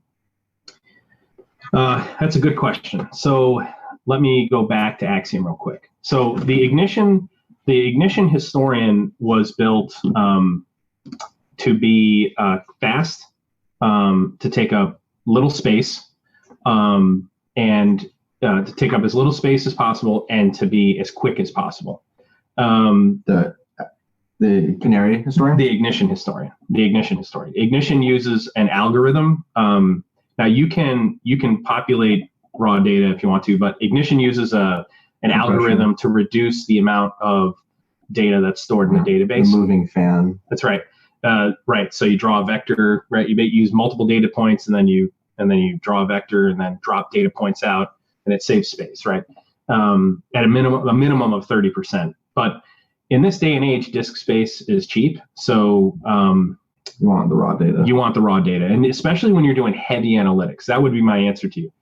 When is it you want to switch from Ignition's historian to a different historian like Canary Labs? It's going to be when you want to do heavy data analytics, right? So, right, I'm going to get rid of that total bytes transmit. And let's get rid of our messages for a second. All right, let's close that. All right, so for example, I want to go in here, and one of the things that's really awesome about Canary Labs is we can run analysis on our data in real time, right? So I can run a statistical analysis on the data that's on my chart in real time. We can do calculated pens much easier because we're doing them from the front end. We're doing them from within Axiom. So I can take multiple pens and I can run calculations against them. So say I have a process algorithm that's telling me how our operation is running, and it's really the sum or a derivative of 3 data points that we're currently historizing. I can actually do that calculation within my chart. Client side? That's right. Do it client side right here. I can build it on the client, and this gets embedded. We can embed this inside of Ignition, which I'm going to show. Plus, I think it just looks really nice too. Well, it can look even, and you can get this embedded within Ignition as well too. Yes. So if we use the Canary, I don't really like this one. I like the dark better. But there's three default themes. And I generally use the dark. Yeah, we'll be able to embed this inside of Ignition using, there's a part of the module is a component called the Canary Viewer, and it allows you to save trends so that I can put multiple trends on the same Ignition window, and they'll be running these trends, not the Ignition trends. Okay. Could we set that up? Yeah, let me, what I want to do is add in the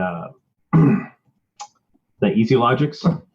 I want to add those tags in. We're doing good on time. I mean, we're only 30 minutes in, so Yeah. It's freaking wicked, man. Yeah, I want to get my right here. All right. So where we are right now is we've set up Chirp Historian in the module. So everything's running and we can access it from here. So the next thing I want to do is I want to set up the EasyLogix Sparkplug B to the broker. So right now I have this EasyLogix PLC running on our local network at 10.0.0.221. It's running a little simulator program that we wrote months ago that when we were doing a video on the EasyLogix EasyRack PLC. And we're going to configure Sparkplug B to talk to our broker. So the first thing I'm going to do is I need to do something offline real quick. I need to change a password, and I don't want to publish it on here, so I'm going to let Zach. I'll let Zach chat. Okay. 1 second. Yeah, You're gonna go ahead and. Yeah. All right. The stream is black, but they can hear us. Okay, cool. So all I'm going to do real quick is in the MQTT distributor, I need to change the password of one of our users, and then I'll take care of that here in a second.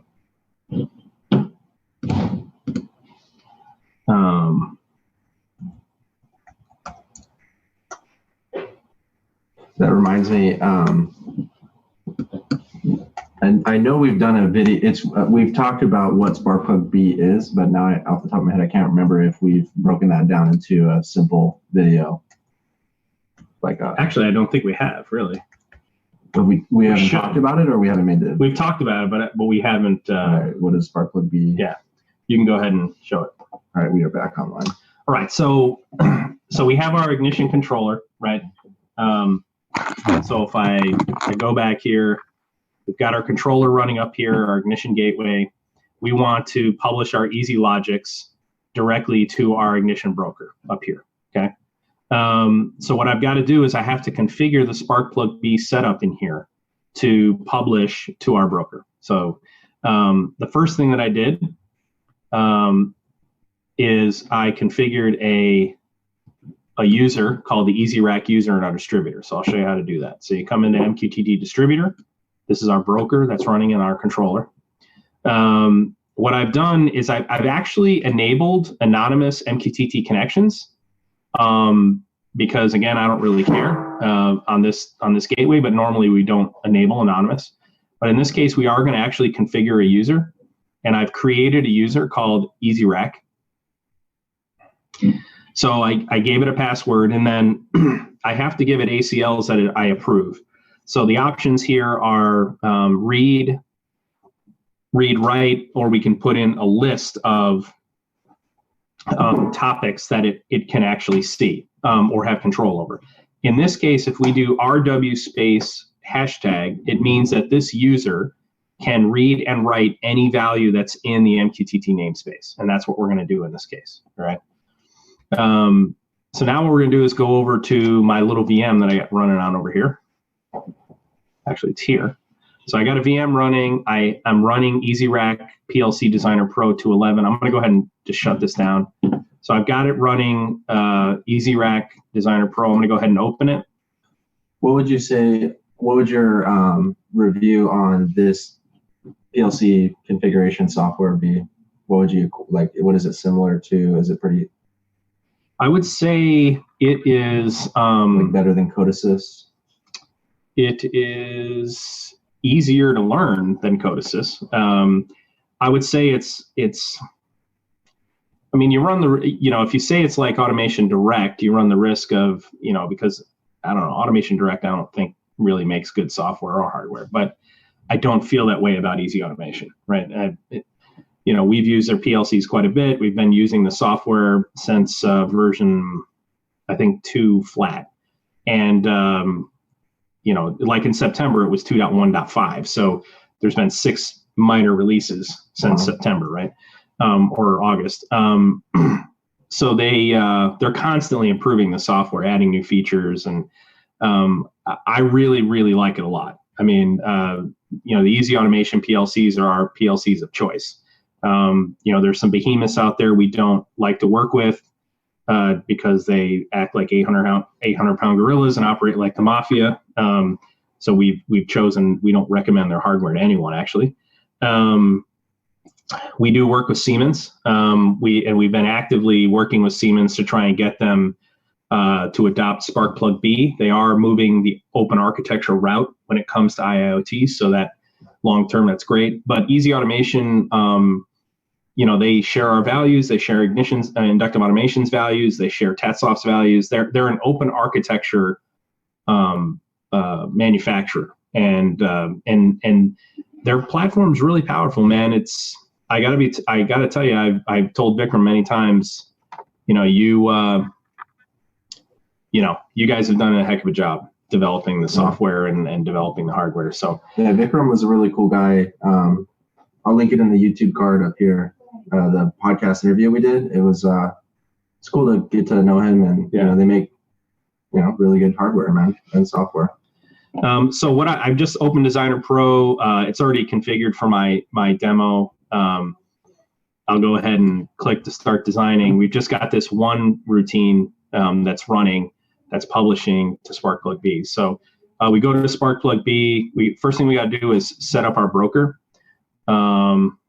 And I need to come over here and let me move it over here so I can see which one it is.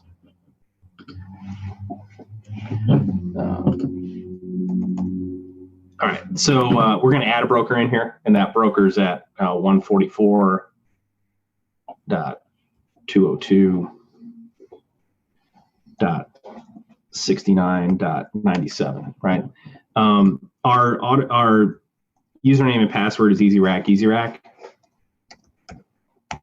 And then all I got to do is, we're not going to use TLS in this implementation. I'm just going to go ahead and click Add New Broker. We're going to go to our published tags. This is really easy, actually.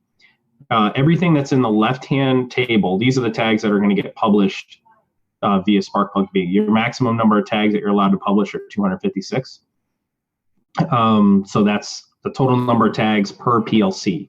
So we have implementations of EasyLogics where we have 3 PLCs running in the same process, and that we get 256 tags from each PLC over MQTT.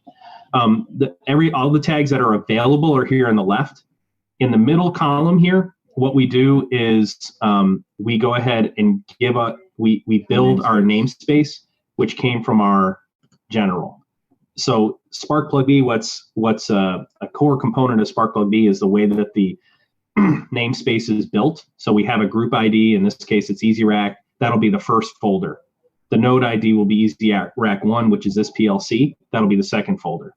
And then the device ID, we're just calling it device ID. We can actually leave that empty. We don't have to use a device ID, but we always choose to use one. We put device ID in here. So we're going to end up having EasyRack, EasyRack1, device ID, 3 folders. And then we'll see our tags and then all of our tags that we're publishing. This is a list of all the tags that we're publishing. So if I click OK, I'm going to go ahead and save this. I'm going to go up and transfer to the PLC, say start. Don't want to stop the PLC. I do. All right. So I've restarted my PLC. And if I come back here, so now what I've done is I've restarted. And what's happening now is this PLC is publishing to our broker up here over Spark-Plug-B using MQTT, report by exception. So if I go back over here and I go to my gateway, which is here, and I pull out my tags. It's really annoying it does that on my Mac, sorry. We'll go ahead and reset the panels. We'll refresh. if I go here, go to engine, and I look in edge nodes, my EasyRack PLC is there now. EasyRack 1, device ID, and then all of my tags, okay? So all the initial values of my tags are there. So I think I turned on, write back. And let me enable that. There we go. So our routine is running. So our program is actually running right now. If I go online, we can watch. And if I go to monitor, so now I can see my program running inside the EasyLogics. And if I go to my VM here real quick, and I go back to my Canary, my chirp, and go to home, I will see that I have a lot more tags publishing into my historian now. They're all the tags from the PLC. So when people ask me, why does it matter? Why does MQTT matter? Why does IIoT matter? Why does Sparkplug be right? In this total demo so far, we have worked for maybe 120 minutes, and that includes downloading all of our software, spinning up all of our servers, creating our environment, connecting all of our devices, and we're now publishing we're publishing some tags into our namespace, and now we have access to them inside of our project, right? I mean, that's the reason that Sparkplug B matters, okay? Yeah. That's the reason MQTT matters. So I'm gonna go ahead and lower this. We'll go and so IIoT is not a buzzword, like we're actually... Right. So when people say, what is the industrial Internet of Things? And the industrial Internet of Things is the idea that you take all of your data and you publish it into one place, okay? It's like, right now, all of human knowledge is available online, right? One could argue that you don't need to go to college. You could learn everything you need to know. You can learn everything that all of humanity has ever learned, and you can access it in one place. That is the internet, right? Internet of Things. The Internet of Things is once I start adding things that matter to me, like my thermostat and my garage door opener and the lights in my house and my water meter in my house. Those types of things are the Internet of Things. The industrial Internet of Things is making all of the data. So there's a lot more instrumentation, a lot more endpoints in a plant or in an enterprise than there are in a home, right?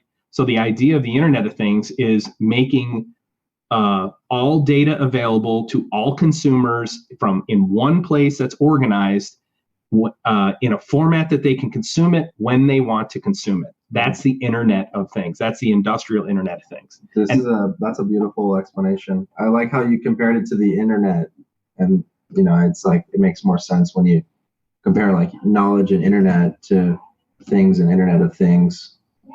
And I'm frankly quite pleased I don't have to pay for this personalized training, man. This is awesome. It's my pleasure. It's part of and anyone who's watching too. That's right. So if we look, we've got our counter here, right? So you'll notice we haven't done anything other than point the PLC to our namespace, right? So we pointed a device. So imagine I'm an OEM and I just installed my machine with an EasyLogics PLC running on it, and I pointed it to my broker. Imagine we call this self-aware SCADA for a reason. Just all my data just shows up. There's no server-side configuration going on at all. I mean, there's no server-side configuration. It's literally take the edge node, point it into the namespace, give it a custom place to go, and now it's available. So I'm going to go ahead and grab this, and if I go here and close, you'll see I should have my counter here. Which one did I add? Let me... my counter's not running. That would help. Let me grab one that's going to run. And also, we're going to be running out of our trial on ignition in a minute. So, but let me go ahead and grab. Let's do. I think seconds should be good.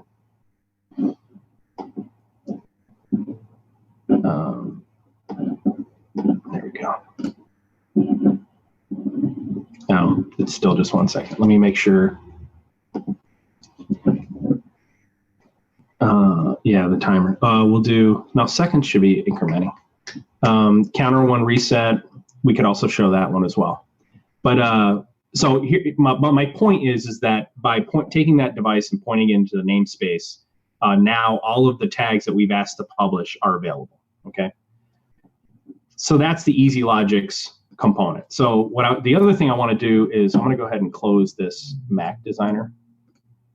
That was quicker than I would have thought. Well, I mean, that's the whole reason it matters, right? I mean, so, you know, I can do the same thing with the CMT SVR right now. I can go in and turn Sparkplug on, and just as fast as I got the Easy Logics going, the CMT SVR would be going. Let's do it. Right. I have to run a different VM to do it. The problem is I can't do that with the Siemens or the Direct Logic, which we're gonna go over those next week to show how you integrate these using Ignition Edge. Okay. So essentially, what you have to have is something in the middle that edge device. Yeah, we have to have something in the middle, an edge device, a gateway device that's going to go ahead and turn this OPC UA into MQTT.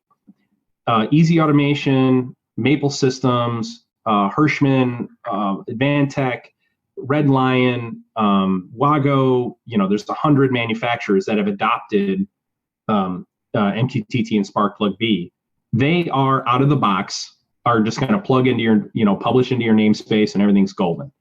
The Siemens PLCs are not that way yet. We hope they'll come around. Direct Logics is also not that way yet, although I think they are going to come around. Let me ask you this. Could you set up the Easy Logics PLC to connect via Modbus to pull or serial to pull? Yes. To the Siemens device and then act as the edge gateway?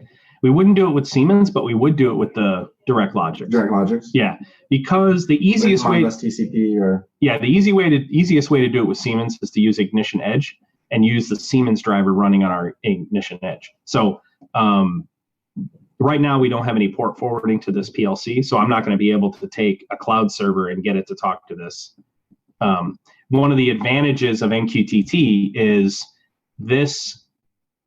We don't have to open up any inbound ports for this connection. Wow, that's huge. All we have to have is an outbound connection. So that is permission for the PLC to talk to this gateway. This gateway doesn't need permission to talk into the PLC because all of the connections are outbound. Here, in order for me to have Ignition Edge running in the cloud to talk to Siemens, the 1200, I've got to forward that port from my public IP, right? All that work you got to do you don't need to do that now. Yeah. That's the advantage of MQTT. As long as he's got the outbound connection on 1883, as long as that port is open, then he has that access to the gateway. You're golden. There's no inbound opening. 1883. If somebody tried to DDoS me on 1883, it wouldn't do anything. Right. So we got about 8 more minutes coming up on the hour. Yep. What do you want to do next? What I want to do is go over. Let me close this. And all right, so we're inside of our demo here. So what I want to do is I want to start. So now that we have our tags, right? So we have some of our tags. We have our EasyRack PLC. Publishing a handful of tags into our namespace, right? I can do the normal, I can create a window, and I can take I can drop my tag on the window and it'll, I can do all the normal, the beautiful stuff we love about Ignition. I can do that with all of my MQTT topics, right? I can, one of the big things that we do is we will create a data type that will point to all of these tags using an expression tag. That's right. You were telling me about that. We basically create this abstraction layer so we can do derived values if I want to, right? So there's a couple of ways to do this. So right now, by default, you can build your applications a couple of different ways. You could build your application to look at the MQTT engine namespace, but I don't generally do that. So generally what we do is in the default namespace, we're going to go ahead, I'm going to create an EasyRack data type. And that data type is then going to, we're going to call it EasyRack. And we're just going to give it a parent path. Explain that in a minute. Click apply. And then I'm going to add an expression tag in here. And that expression tag is going to be, let's do seconds. It's an integer. We'll click apply. Okay. So, and then what I'm going to do is I'm going to create an instance here. I'm going to create a new folder. And that folder is going to be EasyRack1. And then in the EasyRack1, I'm going to create an instance of my UDT. And in that instance, what I'm going to do is I'm going to put this parent path in. Okay. I'm going to click apply and go here. So now what I'm going to do is, and I can call this whatever I want, but in this case, I'm gonna rename it to tags. Or yeah, let's do tags. Click apply. All right. So now what I want is I've got that one tag, but it doesn't have anything in it yet. So the way that we're going to build the data type, I'm gonna edit this tag. I'm gonna go to expression, and I'm gonna say that the value of this tag is parent path is my attribute plus / seconds. Right. So that's the path. That gets me there. We're gonna wrap it in. We're gonna wrap it in the tag expression, and then cast it to an integer. What's that? And then do you have to cast it to integer? I don't think so, because I data type. So if I do that, it's implied. I think you might have to do it. I don't know. Hold on a second. Let me make sure I got it right. Tags / seconds. No, that's right.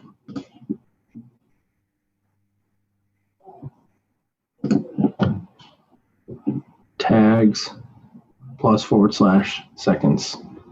All right. Anyone who's on the live stream, if they see our mistake before we do, yes, you win a EasyRack PLC.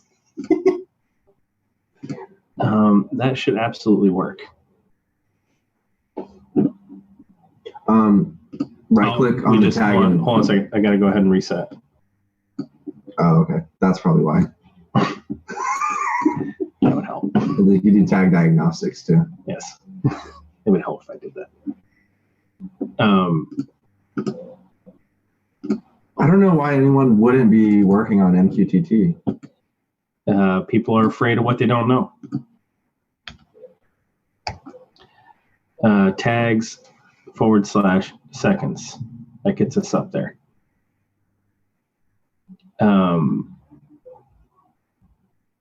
I think tag just returns a tag object, and you need to say what you want to. No. Okay. It does a tag read. Yeah, but I don't know why it's doing that. That I think won't work because it's going to think it's. I know. But what I want to do is look at this evaluation error.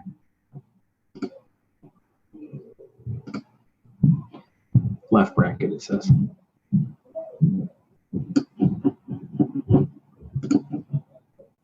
I want to see my, oops, wrong one.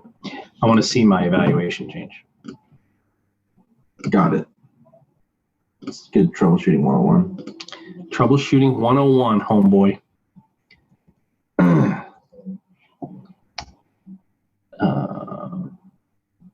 That's right. Is it second or seconds? That's correct.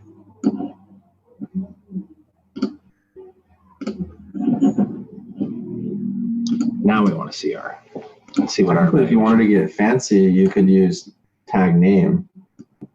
instead of seconds because they do match. We could do that, but we're not gonna.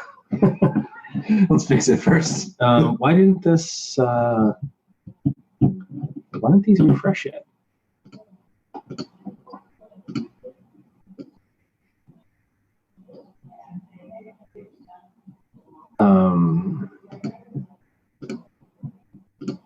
Let me take a look at our edge nodes. Are these still stale? Yes, they are. Let me, got a trick here. So you restarted the gate, you reset the gateway timer, but it's still broken? What's that? No, what it is restart the module. Right. It's because we this happens because we are because our trial expired. I reset it too early before we got started.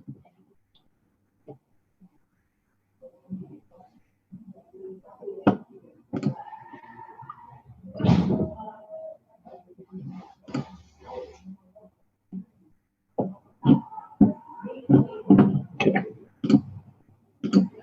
Now let's check it out. Our node should be good, I would think. Yeah, there we go. Yeah, because we, expired, we end up having to restart the modules. I don't. I'm assuming Arlen did that for a reason. But all right, so let's go back. What's the evaluation here? It says left bracket. But if I do that, it's parent path. That takes us up to tags plus / seconds. That's definitely right. So that would give you the string value. Yeah. That gives us a string value. Tag returns an object. See, tag returns an object. By default, it gives you value. The object returns QSV. What's that? Yeah, if we do this right now, if I do this now, then what it is, this is actually a path. So this is actually a path now. It's saying on token left bracket. I don't know if I've got a space in there or something. I don't know. Oh. It's one of those. It's not liking the left bracket of parent path, the tag provider left bracket. Oh yeah. Try hard coding it. Why would it geek out on the bracket? I don't know. Let's do this.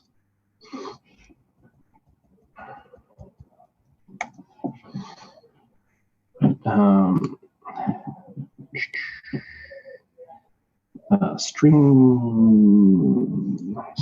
to string.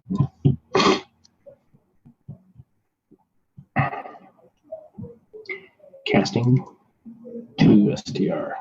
This used to work, didn't it? Oh, 100%. I don't think it works anymore though. Oh, to string? No, I think it's to string. No, that's right there. That's correct. Oh, okay.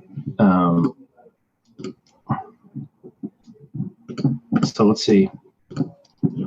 So it doesn't like the fact that the There's tag provider's in there. Yeah. That's what it is. Okay, I'm not going to worry about it anyway because it's not important for this demo. We're going to do it anyway. But that's funny. It means that we've only ever done it with the default tag provider. Anyway, I'll figure it out offline. It's something easy, obviously. So now we've got all of our tags in the namespace. The next thing that's going to happen is we're going to end up with an edge node called a CMT SVR. Mm-hmm. Right here. So we're going to end up with an edge node called CMT SVR here. That's what we'll use as the name of that group. Right. But so we're building out our architecture. Correct. So, but what I want to do is I want to go ahead and, so one of the things that we always do, I want to do two things actually. I want to show the Canary viewer. Oh, sweet. Yeah. So we can take this Canary viewer, we can drop it into our window. And I can just go ahead and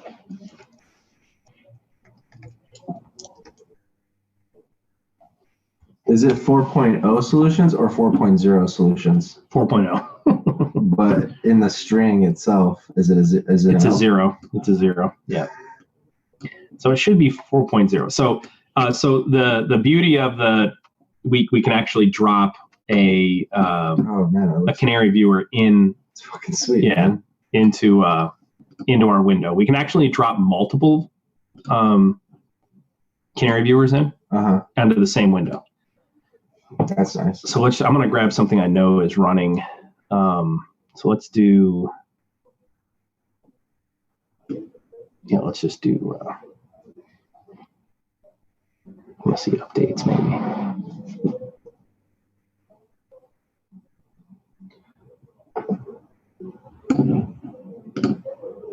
Dude, on a side note, the Surface Pro is handling the stream like a boss. Is it really? It hasn't dropped a single frame. 30, and it's chugging along at HD 720p. Really? 30 frames a second, yeah. Coming in really clean. Okay. 2600 bit rate. So there we go. So now what I've done is I've dropped a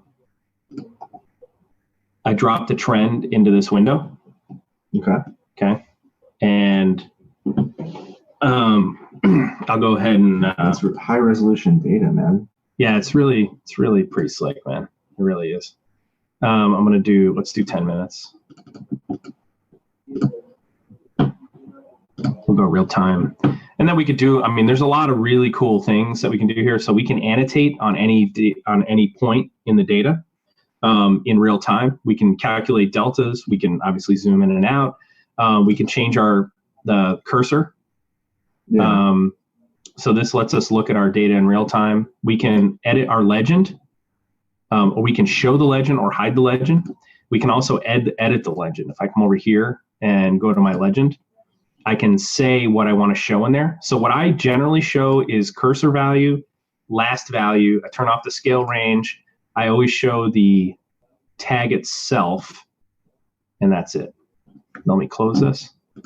And so now if I look at the legend, it has the name of the tag, the last value, and then the value of my cursor. Okay. Here's some other cool things we can do. I can go into my tag itself, and I want to go ahead and put a max limit on. So let me go down here. I want to do a high limit, and I want it to be fixed. Actually, let me go look at my data. So it looks like my data is ranging from -5 to say 30. So what I'm going to do is say anything greater than 25, we want to fill in yellow. Okay.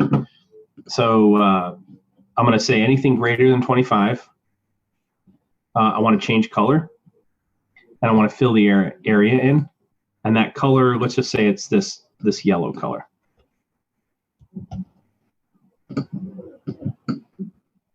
Now I don't have to change the color if I don't want to. I could just fill it in, and then I can close it. And now if you look, my trend has. But here's the other cool thing and this is one of the real reasons I love Canary Labs Historian. Mm-hmm. I can also put a limit on here. So I can put a limit line. And so what I'm going to do is I'm going to say that at 25, I want a dashed line, and I want it to be red. And at 5, I want a dashed line, and I want it to be red. Okay, close it. And so now what I've done is I've drawn limits on my trend. Okay. Right? And so then I can save my trend and click save, and I can put it in, we'll put it in public. I'll add. So you pick this up on any client or another user can pick it up. That's right. So we'll just say it's MQTT demo. And then I'm going to give it the name.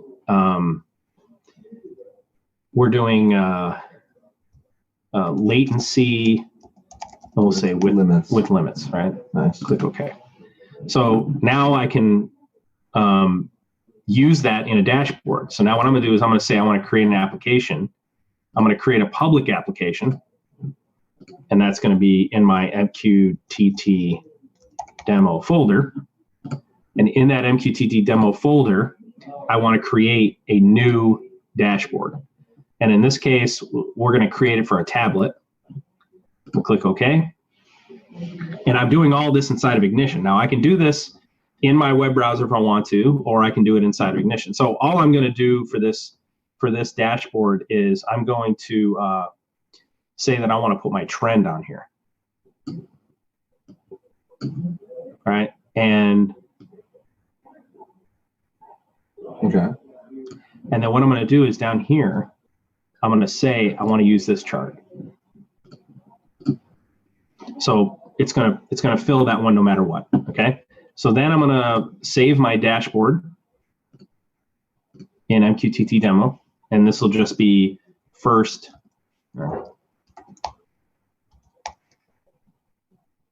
First dashboard. Click OK. All right. Close it. And there we are. I can zoom in out. Now remember, I set it to tablet, so this is a tablet size demo. So what I can do is I could make my window tablet size.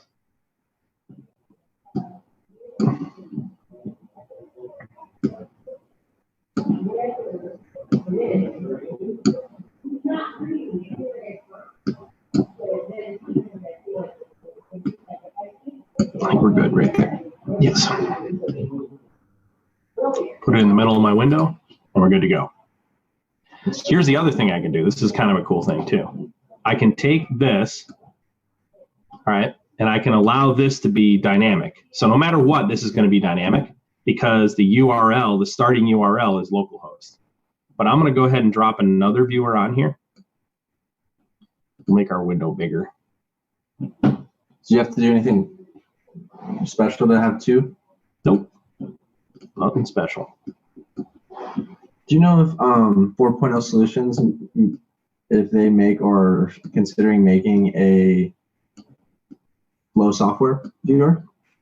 So it's funny. We work in, we work with Graham at Flow, and right now Flow is adopting the MQTT Sparkplug B. So I would suspect that the next step will be to plug Flow into Canary Labs now, or into Ignition. Now, what I do have a Canary Connect. That's right, but because Flow is going to support Sparkplug B, you can take all of these powerful metrics that Flow software uses, or go straight into Flow, and you can pump it straight into Ignition. Oh, okay, that's how. Okay, I got it. So they're going to be sending MQTT. They're going to be transmitting MQTT. Correct. Okay, I thought there would be a. So here's another thing I can do. Okay, so I can launch my dashboard. Okay, so now my dashboard is loading, and remember this is a tablet dashboard, so I can take that URL, okay, and I can go back to Ignition, and on this Canary viewer, I can drop that URL in here. All right, so now every time we open this window, the upper left-hand viewer is going to go to the default localhost, and the lower right-hand viewer is going to show up with this trend. Okay, so I'm going to go ahead and publish this, and since this is our starting window, I'm going to go ahead and launch it and show you what I mean. Now, granted, this is not the kind of window we.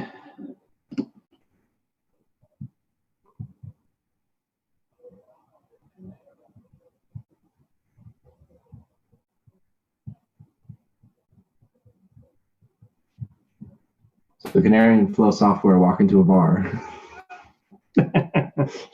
Well, it's funny. We talk about Canary and Flow all the time, but the point is, they get it. Inductive automation gets it.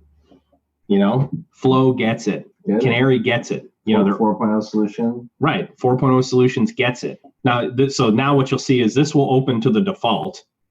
Okay. And this is going to open to our dashboard.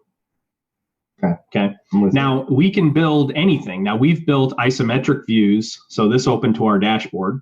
We can build isometric views And this is all native HTML5. So if I use my tablet right now and I navigate to the Axiom viewer, the same dashboard I build here is going to show up on my tablet. Okay. Same functionality. So here I can just go ahead and grab Axiom Trend and so we've had as many as 20 viewers on the same screen. Wow.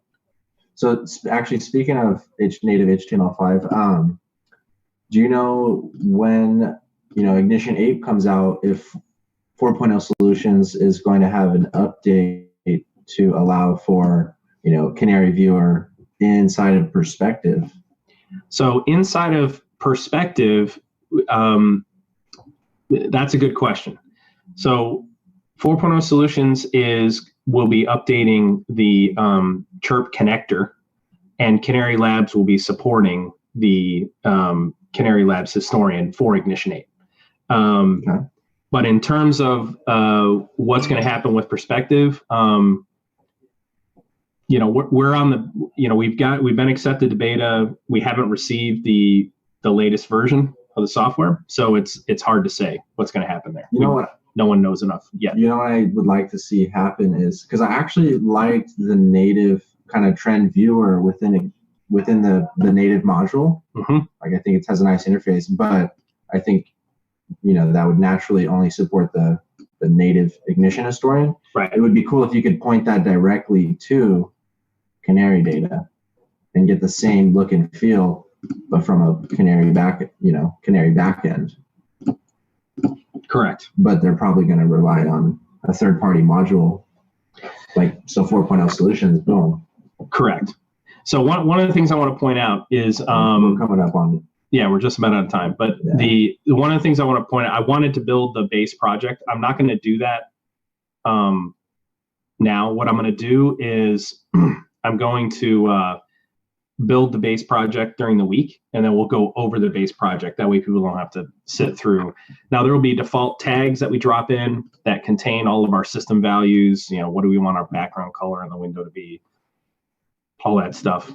Generally, what we do for a base project is we build a base main window, and we build a base pop-up window that contains the header that we want with all the color shading, the correct background color, and then all new windows are an instance of those starting windows. And we'll go through that. There's also a whole host of images we drop in. We'll have our navigation tree installed into the application and such.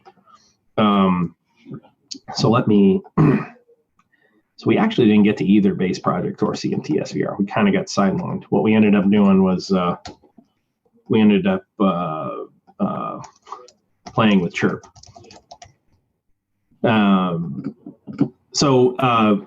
we're fixing to close it out. But so what we'll do next week is we'll do the CMT SVR. We'll integrate the CMT SVR, and we will integrate the Siemens using Ignition Edge, our instance of Ignition Edge. I'm looking forward to that. Yeah. And then we'll probably have to wait. The direct logics will be the following week. Because in week 1, we connected Ignition Edge to our master gateway, but we haven't started actually sending data through it. So ultimately, what we're trying to contrast in this demo, ultimately, we're trying to accomplish 3 things. You want to stop sharing? Yeah. Just to go full screen on the. Yeah. So ultimately, we're trying to accomplish 3 things. Number 1, obviously we're promoting IntelliC integration in the organization, and we're supporting the community, right? Number 2, we're trying to introduce IIoT and MQTT to integrators, end users, up-and-coming engineers, up-and-coming controls guys, software developers, computer science folks, so that they continue to push IIoT and MQTT. We want to support the community and answer any questions that they have. And then the third thing we want to do is we want to drive home the point for hardware manufacturers, the value that you provide your customers by supporting MQTT out of the box, by supporting the Spark Plug B specification out of the box. it greatly reduces engineering time. And, one of the questions that people ask me is, well, doesn't that cut into your business? I mean, isn't what you do engineering? Well, of course, that's what we do is engineering, but that's not what our mission is. Our mission is to help save and create middle-class jobs. And the only way we can do that is if we help our clients do more with less. One of the most frustrating things for me is to watch consultants overcharge their clients for services that we know cost a fraction of what our clients paid. I can't tell you how many clients we come into, and they've been charged 10 times what the project actually took to complete. It makes me sick to my stomach. Yeah, it just drives me nuts. So it's part of, no wonder, end users aren't innovating and they're not leveraging technology because they think it costs $500,000 to do a $75,000 to $100,000 job.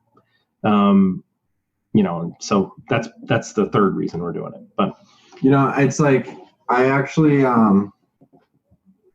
it's cool because I don't really know of very many videos where you can go through step by step and see MQTT within Ignition working. But there may be a few. Well, now there's one. Yeah, I don't know. I mean, I've never actually seen it working like that. I've seen the Ignition demo, but it's like it's already working. I like seeing it being set up.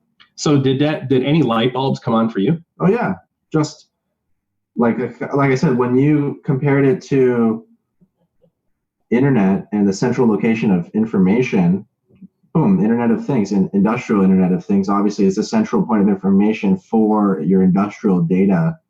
And to be able to just spin up a new device, point it to your broker, and then have those tags configured. I'm just thinking from my engineering perspective, like I don't have to configure those tags. I don't have to type in the data paths. I don't have to, point it to the, like all these things I used to have to do, which took a long time, are now just boom. And then it's showing up on trends. You could have it showing up new screens. Navigation could already exist to it. Like you said, self-aware SCADA, it totally makes sense. Yeah, because, right. I mean, the vast majority of the time in engineering in the past, the vast majority of that time was spent getting the data that's in here into some organizational structure. Before you ever even start building anything, you spend the first half of the project getting the data from here into an organized structure. Yeah. Right? I mean, why did Allen Bradley really take off? What was the reason they really took off? It's because they supported browsable tags in their PLCs. Yeah, and so that you could drag their tag, you could browse them, drag them, and drop them into some namespace, right? That's the reason they reduced the friction of engineering time. That's right. So anytime you can do that. That's exactly it. And that's what SparkPlug does. And we haven't even talked about the fact that this protocol uses way less overhead than OPC-UA does because it's reporting by exception. Yeah. And the header's shorter anyway, but it's reporting by exception. The only tags that are getting updates are the ones that are changing. That's not how it's going to work when we do this. We're going to be polling. We're going to poll everything. That's just the way it's going to be. This makes me really happy because, when I was engineering back in the day, like I'm still an engineer, once an engineer, always an engineer. But when I was doing the projects, I was kind of, I'd get stuck on a project and have to deliver it. So like, wouldn't have time to innovate and actually bring these new and innovative solutions to the marketplace by educating and, developing demos and ultimately selling. I used to kind of have a bad taste in my mouth about sales, but I've totally kind of restructured how I think about sales. And it's not something that needs to be like a, something you feel like you need to take a shower after you go through a sales demo. Like you can actually be excited and just transparent. And yeah, man, that's why I love what we're doing, man. Yeah. I wanted to mention another manufacturer, Opto22. Yes. Moxa as well, because we've used both of their hardware. Opto is actually investing a ton of time and a ton of money into R&D and in supporting SparkPlug B. So I want to make sure, there's a bunch of them out there. I know I missed a bunch. There's more than 100. So, please don't, yell at me too bad. My brain's full. All right, so that's what's that? You want to close it out? Yeah. So that's the end of session 2. I wish we had gotten a little further, but I hope what we demoed today, what we developed today, was valuable. I am going to go back and figure out what was going on with that expression tag. But valuable to me, man. Yeah. So next week we'll do the same thing. Next Friday at 4 p.m. Eastern time, and next week we'll start with the CMT SVR, and we'll have the base project already in. We'll start with the CMT SVR, and then we'll do the ignition edge to the Siemens S7 1200. Cool. All right. That's it, man. I'm gonna call it. We're out of here. Peace out. Peace out. So, let me know when you see my screen. I see it. Looks good, man. Why, thank you, sir. All right, so we'll start with just like a update. So a refresher from. So this is session 3. I haven't, and forgive me, I literally flew this morning, and so I've been up since 3:30 and didn't get a chance to put any of this stuff together though. All right, so in session 1, we set up our enterprise environment. Remember, we have an ignition controller running in the cloud at this IP address. We have an ignition edge agent running in the cloud. They are connected together. In our first session, we essentially showed you how to download everything and get an IIoT environment built on the ignition hub together, right? In session 2, which was last week, we were in our office in New York. So we set up our chirp historian. We connected our EasyLogix SparkPlug-B to our broker. That is our EasyLogix PLC. So anybody who watched the video last week should recognize this architecture. So in our office in New York, we have a CMT SVR. We have an EasyLogix PLC, EasyRack. These are both native SparkPlug-B devices. The CMT SVR is not in the network yet. That was what we were going to do this week, but because I'm in Dallas, we'll probably do that next week, because I will be. Is next week the 2nd of November? Yes, it is. I'll be in New York. I'll be in the Ithaca office next Friday. So next week we'll do the CMT SVR. So what I had planned for today, we'll do next Friday. But okay. So we've got the CMT SVR. We have a S7 1200, and we have a DirectLogix 205. Just some stuff we had laying around. We work with these Easy Racks a lot because they're native SparkPlug-B out of the box, and same thing with the Maple Systems. So this part is already connected. The Easy Rack isn't connected. That's what we did. And then we kind of showed how you could create essentially a stateful self-aware SCADA system, where once we plugged in our PLC and we pushed it to the broker, then all of a sudden our data showed up in our chirp historian. We didn't have to do any engineering other than point it to the broker. That's it. And so we could build trends and charts, and we could start building dashboards and all the stuff we wanted to do because of our namespace, the namespace concept. And I'm actually going to go over that now. This is something I went over during the factory studio training this week. There was a bunch of other integrators there and stuff, and I was kind of explaining the way that we approach projects and what the future of integration actually is, right? So why IIoT matters. So, and I'll show you that here in a second. So for session 3, which is today, what I'm going to do is we're going to integrate Factory Studio. So we're going to integrate Factory Studio, which is a completely separate platform, but is also an IIoT platform, and it's an open architecture into this IIoT solution.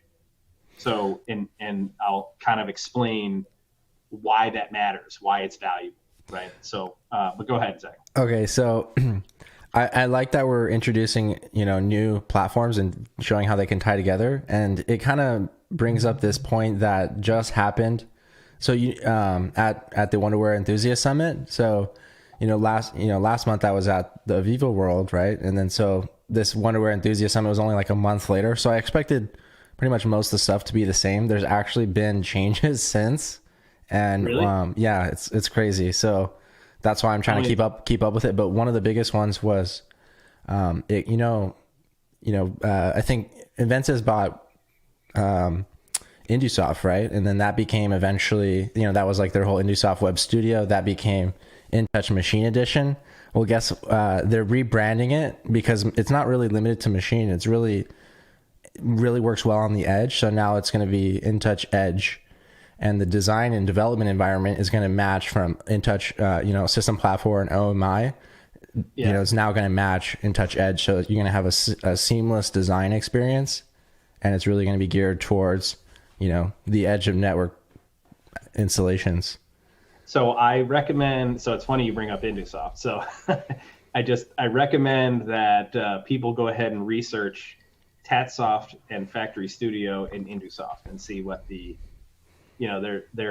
distant cousins of one another, basically. But Factory Studio is pure .NET built in from the ground up, and it's built as an IIoT solution. I mean, it's a platform that, I guess inductive automation would think that Factory Studio competes with Ignition, right? And vice versa, right? But from our perspective, so from the integrator perspective and from the end user's perspective, we don't see them as competitors.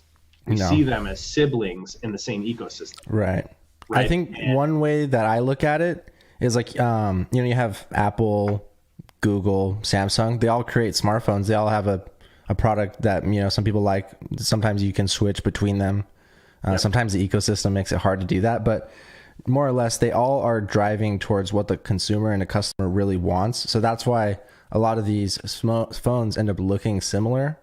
But really, it's the customer's demand that's driving that, and not necessarily one copying one another. And so, like, that was my initial thought. I'm like, InTouch Edge is like, Ignition Edge, but really, that's only not because they're copying one another, but because they're going towards the way that the market is heading. So it's funny you say that, right? So I have an iPhone X, right, and I work on a Mac, and I have an iPad, right?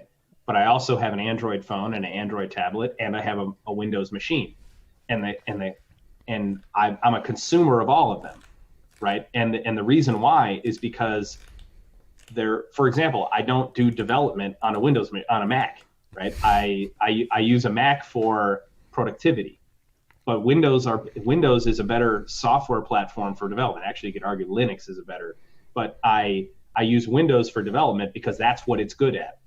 We're talking about the exact same thing here with industrial software. So I'm going to switch over to my notes from the Factory Studio session. Okay. So I'm gonna put one last comment, and then we'll get into the development. So I said I've been trying to switch off my MacBook to my Surface Pro, and part of that I'm switching into the Adobe Creative Cloud with Adobe Rush and Premiere. So I got an interview done with Rush, but then I switched back to iMovie on my MacBook to pump out the vlog because I knew that I could execute it in a reasonable amount of time. So like I ended up just falling back to it, but I really am going to try. So even though Rush has all of the additional features, it's lacking speed ramping. So I can't speed up and slow down, and that's some of the cinematic B-roll that I shot. I wanted to be able to do that, so that I would have to go to Premiere for. So I think it's just a matter of me getting that learning curve, and that's tough.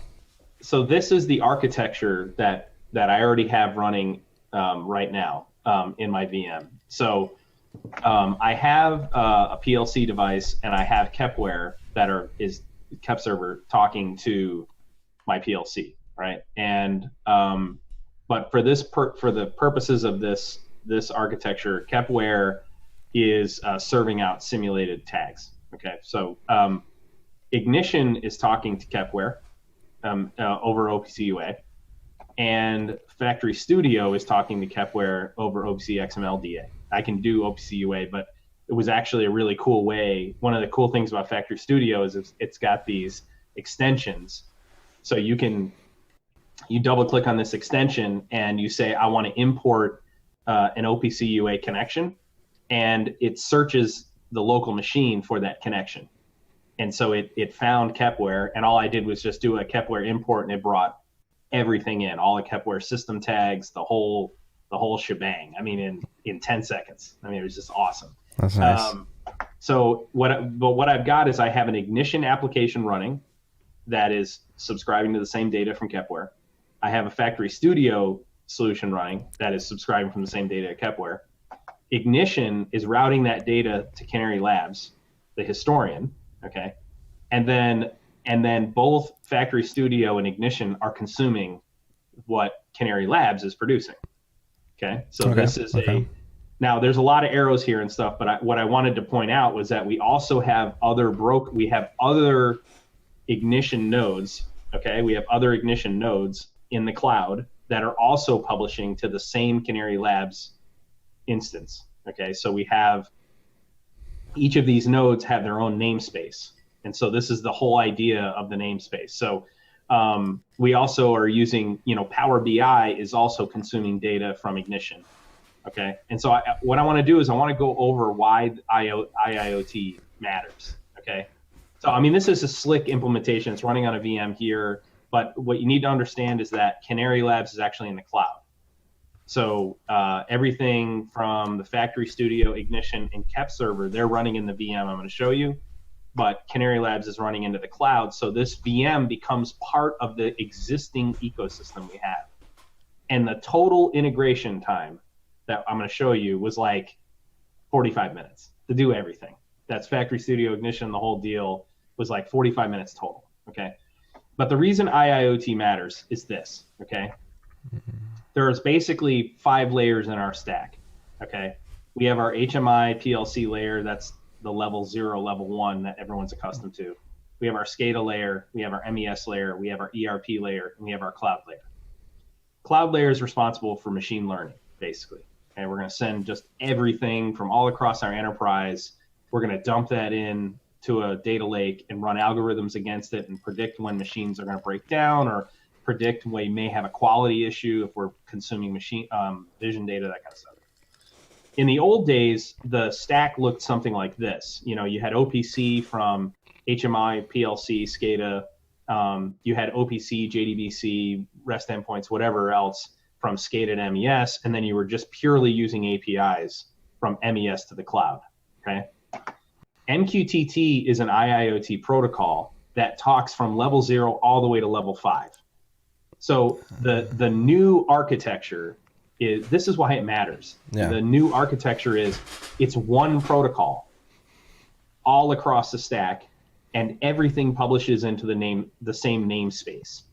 So, and then consumers consume the information from that namespace, right? So I've got MQTT, I have data that's originating in the HMI PLC layer. I have data that's originating at the SCADA layer. I have data that's originating at the MES layer. I have data that's originating in ERP, and I have data that's originating in the cloud. But they are also subscribing to data at all of the layers through the cloud. And in some case, they are producing new values.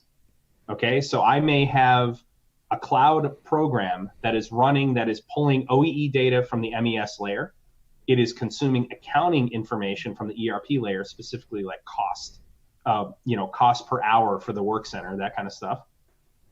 It is consuming alarm information from the SCADA layer, and it is consuming process information from the HMI PLC layer. And that cloud layer may produce new information for us, okay? Mm-hmm. And that information's got to go somewhere. So what happens is when we're using an IIoT protocol, we don't have to use MQTT. We can use any IIoT protocol. All of these layers publish into the same namespace. So you'll see I've got the enterprise, plant, area, line, and cell model, the ISA 95 data model, okay? What happens is these are our tags that all of our visualizations and our reports and our pivot tables and our event engines that send out notifications, they all originate in this namespace. So what happens is depending upon where I'm looking in my namespace, my values came from a different place.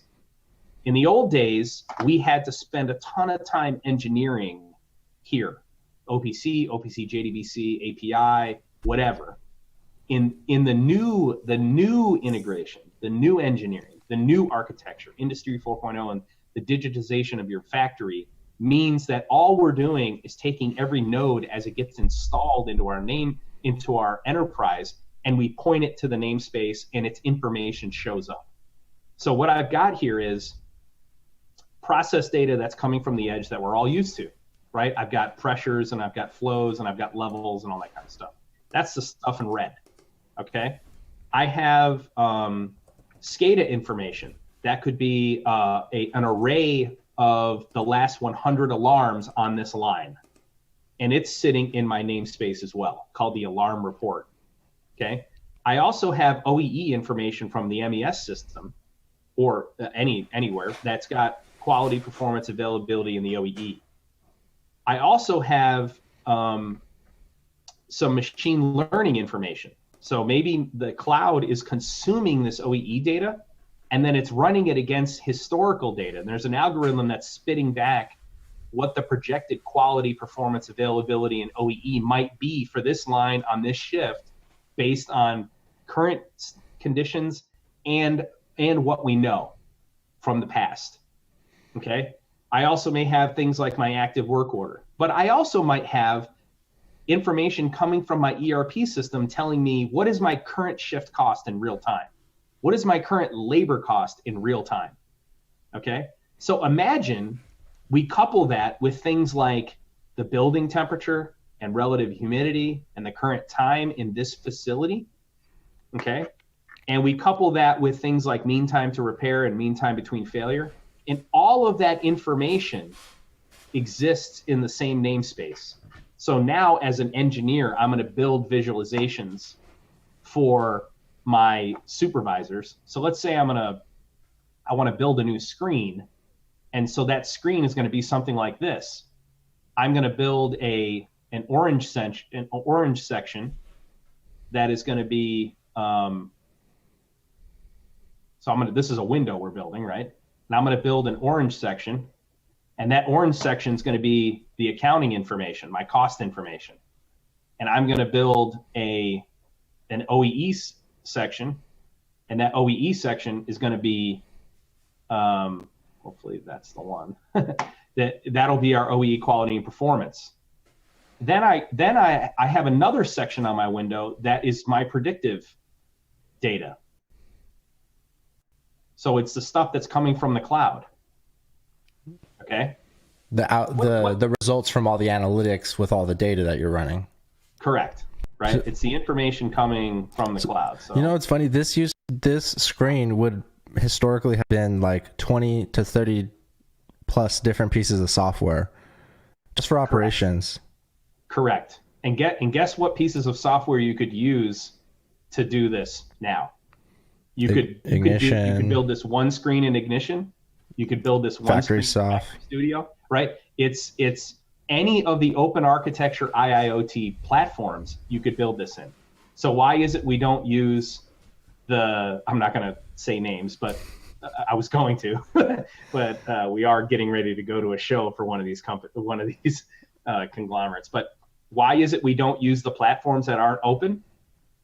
Because you can't do this in the platforms that aren't open without spending a fortune on your engineering. So imagine all this information exists in the namespace and it didn't require a ton of engineering to put it there. That's the reason most organizations don't have this information organized like this. Because of the cost to get it to that. It's too expensive. But now with an IIoT protocol, it isn't. Right. Right. So you're democratizing the data of the enterprise. Exactly. So imagine we can build these types of visualizations now from these areas in the namespace. So I can have all the information I need. And then what's even crazier is these are our predicted incidents. So we may have machine learning, our AI can predict we have an issue coming up. Not tell us we have one right now, but machine learning can predict based on past information that we have a failure coming down the road. Either it's going to be a quality incident, the machine will likely slow down, you may run out of materials. It's those types of things, and we can put all that information in the same place. This is why IIoT matters, right here. This is it. And I say it all the time, but believe it or not, we have to explain this over and over and over again why it matters. Well, we're going to keep explaining it. We're going to keep explaining it until it happens. Right, we're going to keep explaining it. Right. So, but anyway, this is our, this is kind of the approach that we take. All right. So I'm going to go over to our demo notes, and then I'm going to go into our VM. And so what we're going to do is the first thing that I want to do is I want to take the ignition instance, this ignition instance that's running in the VM, and I want to connect it into our IIoT ecosystem. All right. Sorry, my dog's barking, but you guys get over it. Is that Bentley?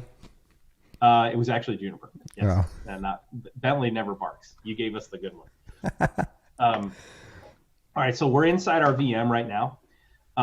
So what I'm going to do is the architecture that we have here is I've got Ignition running. I have this window that I built inside of Ignition. And this window is, and it's just a basic. It's not meant to be pretty, so I don't want any emails about how we build ugly screens. not designed. So I'm going to kind of explain everything we got here.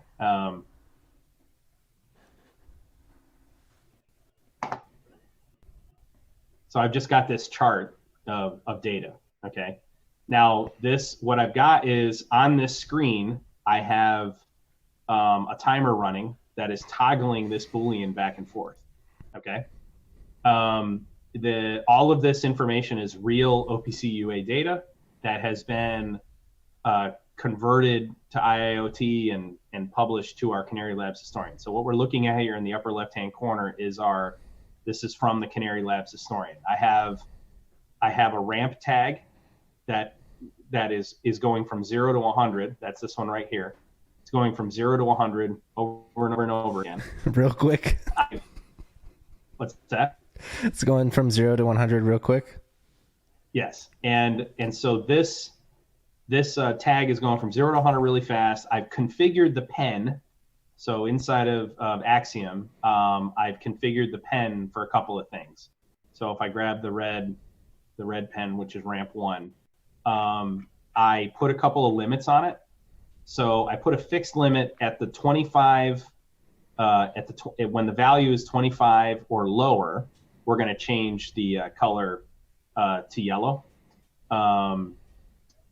Same thing, we're going to fill it in yellow, right?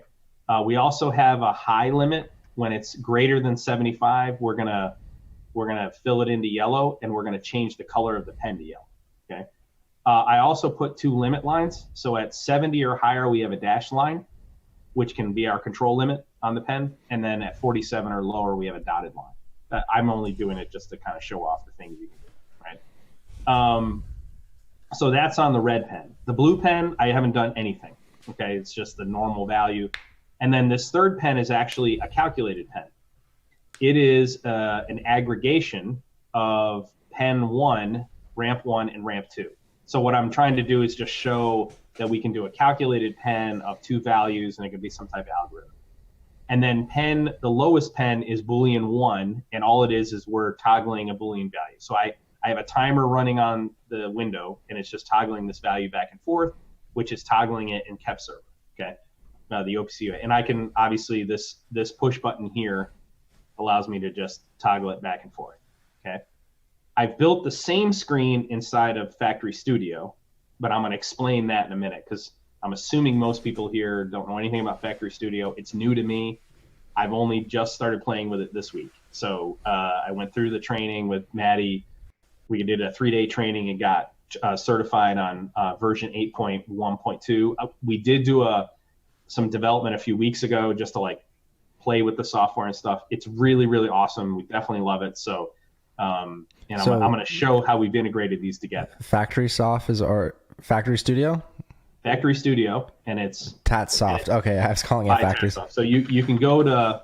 They're already on version 8.1? Yes, you can go to Factory Studio, factorystudio.com. And its own, TatSoft is a company that develops it, but it's very, really, you can download the software here. You don't have to talk to anybody. It's got the same concept. You get Is your house burning down? Is that my house? Oh no, my house is burning. My house is burning down. That's not my house, man. Okay, hold on. I'm I'm an engineer. We take the batteries out.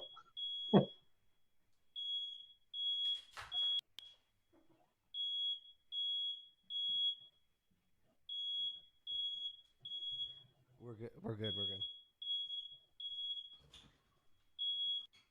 Poor Zach.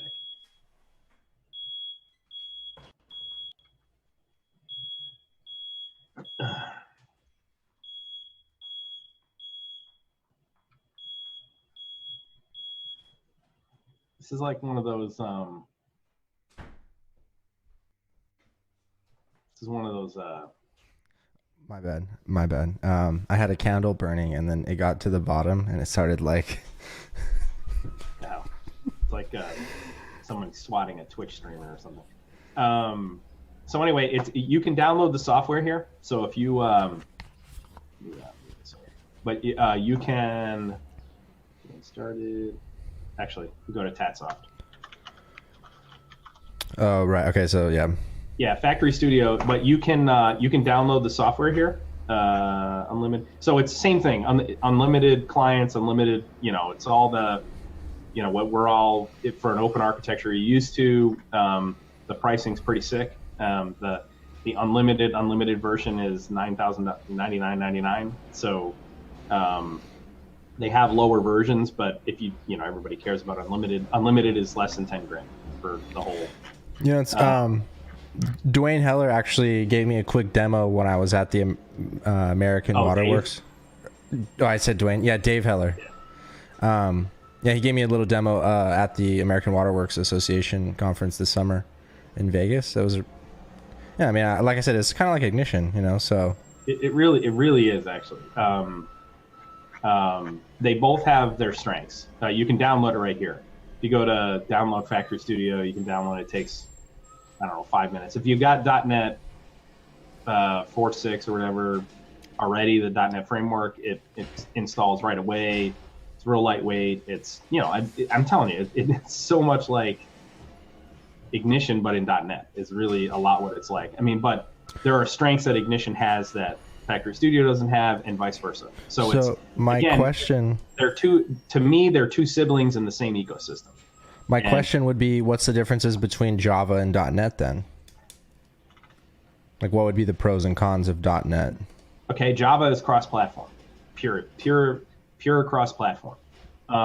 You can run Ignition anywhere. I can run it in my Mac. I can run it on Linux. I can run it in Windows. It's just pure cross-platform because it's Java. That's actually, I think, a huge reason why Colby and Carl picked Java for the platform. They wanted it to be cross-platform.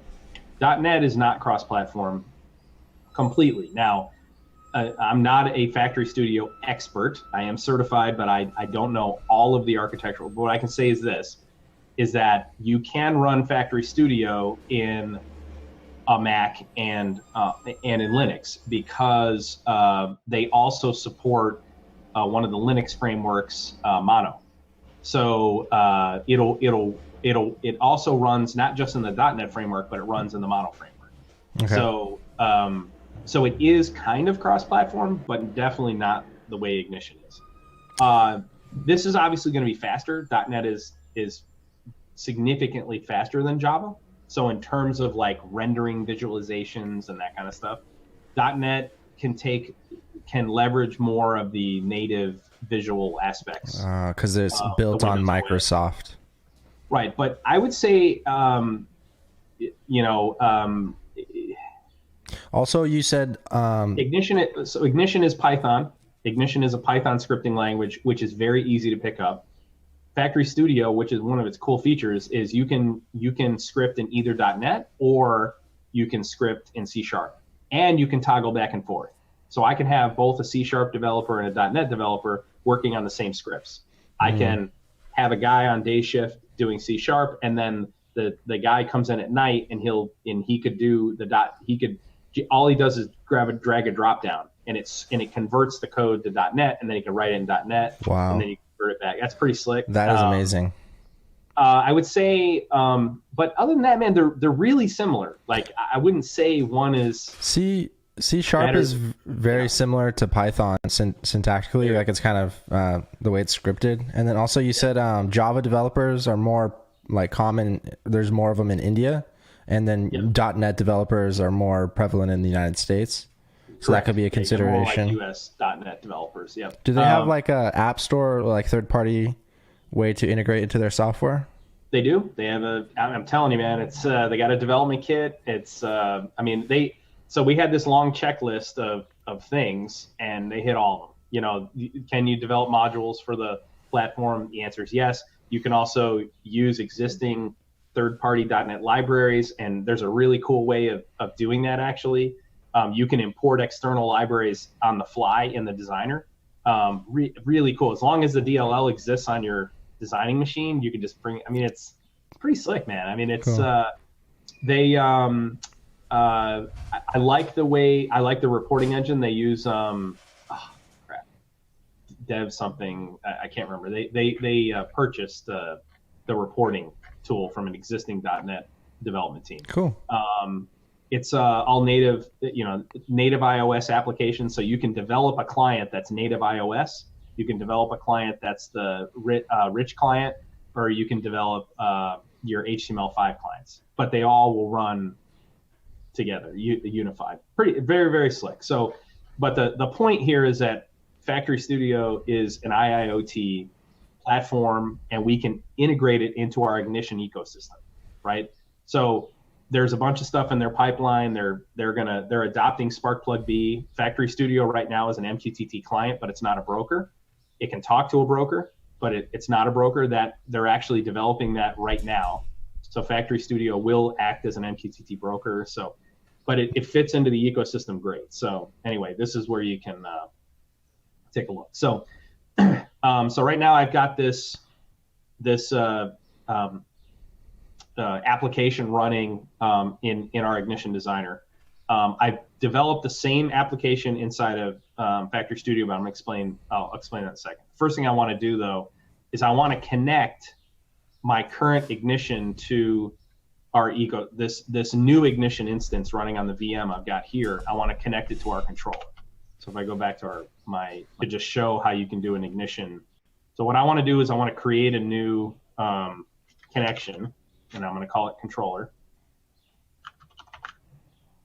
Our UP, this is our URL. The server type is an MQTT distributor. I'm going to use, I call it FS was my password, or my name. For Factory Studio?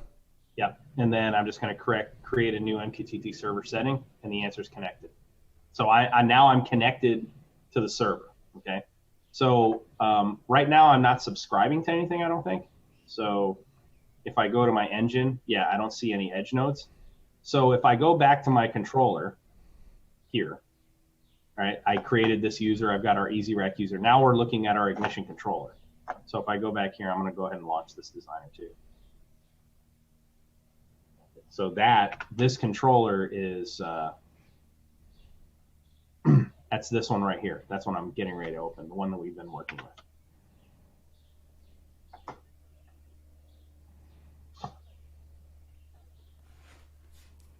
I'm going to consume all my memory.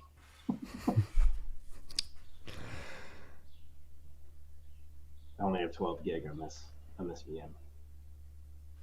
How many did you have on the host? 16. It's a MacBook Pro. It's the newest one. I bought it last year, I think. Surface tweeted me asking me how the transition has been. Did they really? Yeah. And what did you say? It's been good so far, except for having to go back for iMovie, but that's not really Surface's fault. That's just me not wanting to learn Premiere, Adobe Premiere, Plus, it's also the cost is like $20 a month if you subscribe for the whole year. Otherwise, it's $30 a month. So, but it's probably worth it. I just need to learn it, and be able to where I'm comfortable producing a high quality vlog, at that level. It's going to take me a few edits, but I'll just do it.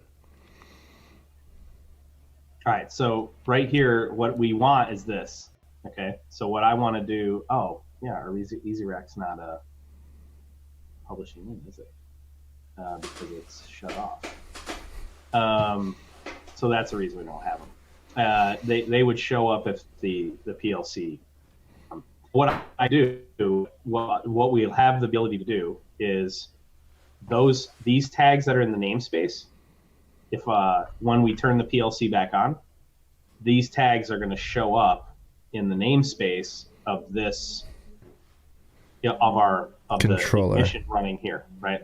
So that's what we have. So now what I want to do is I want to take our Factory Studio and I also want to connect it to that controller, because Factory Studio has an MQTT client. Now I've never used it. I've never even attempted it. So we're going to just labor through this. Okay. Let's do it. The first thing I'm going to do is I'm going to show you I'm going to walk you through Factory Studio, just kind of explain how the software works and go from there. So I'm going to go ahead and minimize this, and I'm going to leave our controller open, and then I'm going to close this. So what I'm going to do is I already have a bunch of stuff open. So this is what's known as the configuration tool. So I'm going to go ahead and back all the way out of my Factory Studio. So I have Factory Studio running here on the same machine. I'm going to go ahead and double click on it, and it's going to open the launcher, the project launcher. So gives me the ability, I can look at all of my projects. I can look at them in 3D view, right? So I can scroll through.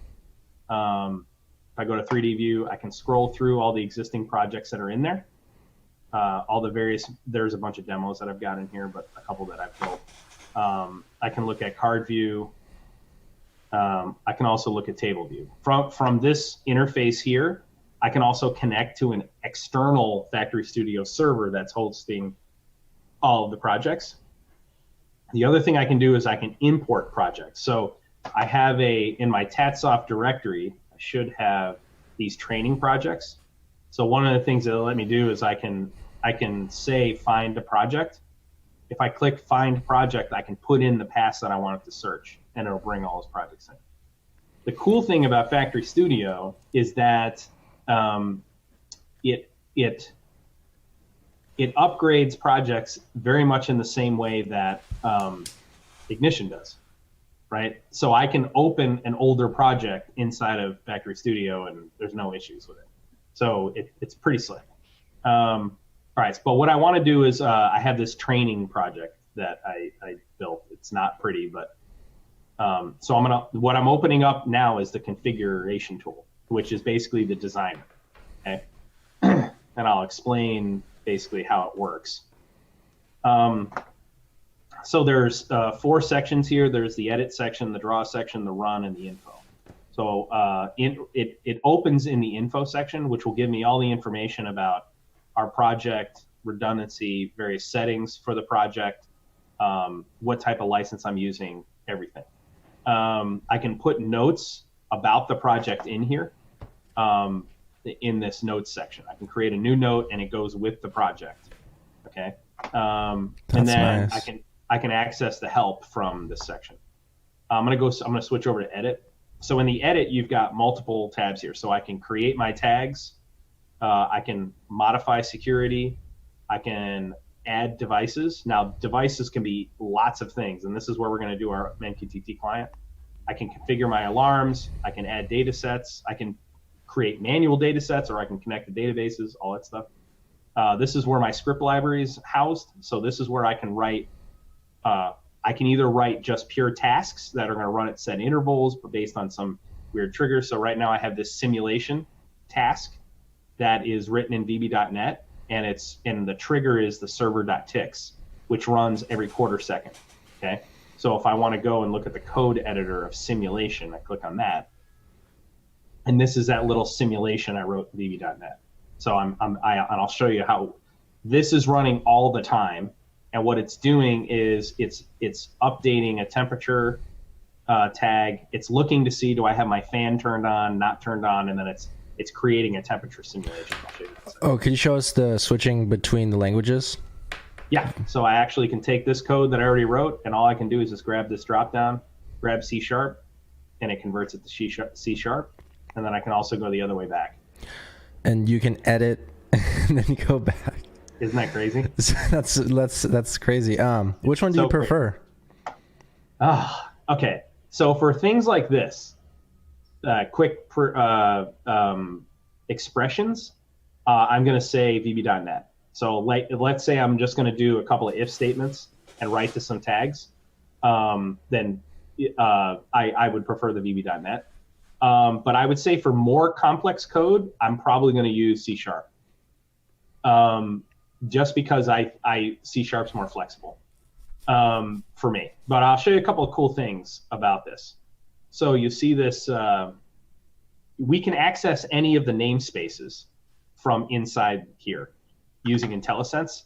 So if I just say @ it gives me all of the available namespaces right here. So I'm going to select tag, and then I'm going to click tag dot, and then it gives me a list of every single tag I have. These are the actual tag objects. So this isn't just the path to the tag. This is the literal object. So I'm going to go ahead and grab my Boolean tag, and then I'm going to hit dot again, and now it's going to give me all the attributes, all the methods that are underneath that tag. And I can use that within my code. That is really nice. And I can do that in any of the namespaces. So any of the namespaces that are running in the background, they've essentially exposed, at least 90% of what's under the hood.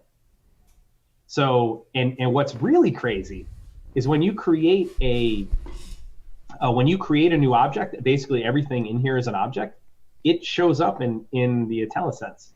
So even the objects you create can be picked up and navigated through using IntelliSense. Really, really cool, man. I mean, so you don't have to remember what methods. So the way that we're used to doing this is during the object, right? Do a dir and iterate through the dir of the object to see what methods are on that object, right? In Python, that's the way we got to do it. Right.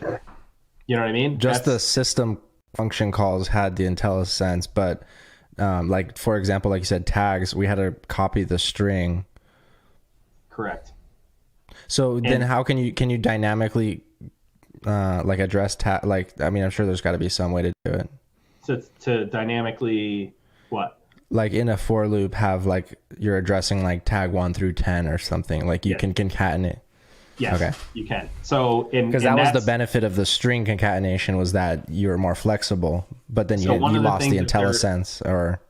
Yeah. So one of the things so Marco, he's the guy he owns TatSoft, and he was the one who did the training. So in Intellic we stayed after the training yesterday for several hours to go over, just to get clarification. We explained a lot of the types of projects that we do, and this is the kind of functionality we're used to working with. And he explained, here is how you would do the string concatenation. So if you wanted to navigate down a tree path, and then, just the way we're used to building windows, yes, all of that is it's pretty much the same way in Factory Studio. Okay. Yeah. Anyway, it's real cool. So that's the scripting. That's the scripting piece. Also, it debugs on the fly. So it'll tell you if there's any errors in your code, all that kind of stuff. So displays. These are all the windows that we have developed. Let me click here. These are all the windows that are developed. I'll explain that. And then this is where we build our reports. Draw is where we build our windows. So where we take the windows and build them. And then run is how we can, this is where we can do a build of our project. This is where we can run it in a test environment. So this would be like opening a client unpublished, right? And then their startup to actually run the client. And that will have all the links. So you can take just a URL path and put it in a browser and launch your client. So, and I'll go through that. But for the draw piece, I basically built this window using that simulator. So what I'm gonna do is go ahead and launch the test. So I'm gonna go ahead and launch the project in test mode. And believe me, what I built here is not pretty but it does highlight how fast the system is, and it does not highlight its visual capabilities. But anyway, so what I've got is this little simulator where if none of my fans are on, the temperature goes up to 100. If I turn one fan on, look at that animation, by the way. It's like really, if I turn one fan on, the temperature stops. If I turn two on, the temperature drops, right? Okay. Okay. So what's really cool is that this is actually a symbol object. So and I'm not going to explain how to develop with Factory Studio or anything like that. We'll do that in a later, but I just want to show you. So I actually this is actually a symbol that I built, but they have this really cool symbol palette that has all of their animated symbols. These are the Factory Studio symbols. And then they also have, so they already have all their animated pumps and, where the vanes all spin and everything. But they also have Symbol Factory. They have a full Symbol Factory library. And you can build your own vector graphics and all the stuff that we're used to doing. You can do all of that in Factory Studio as well. But you want to talk about amazing. I'm going to have a demo to show everyone.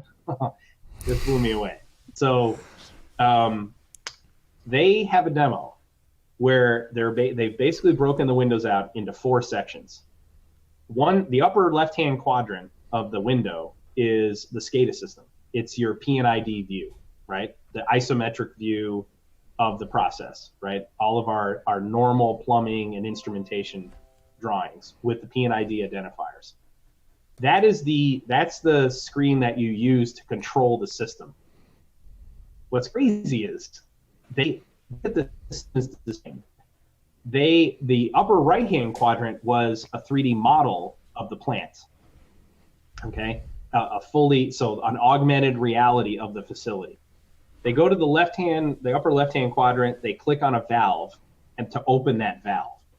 And what happens at the same time is the 3D model moves in real time to the valve and allows you to see exactly which valve on the machine is opening in real time.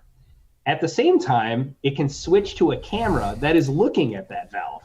So you can physically watch that valve open. I mean, it's some of the things that you can do.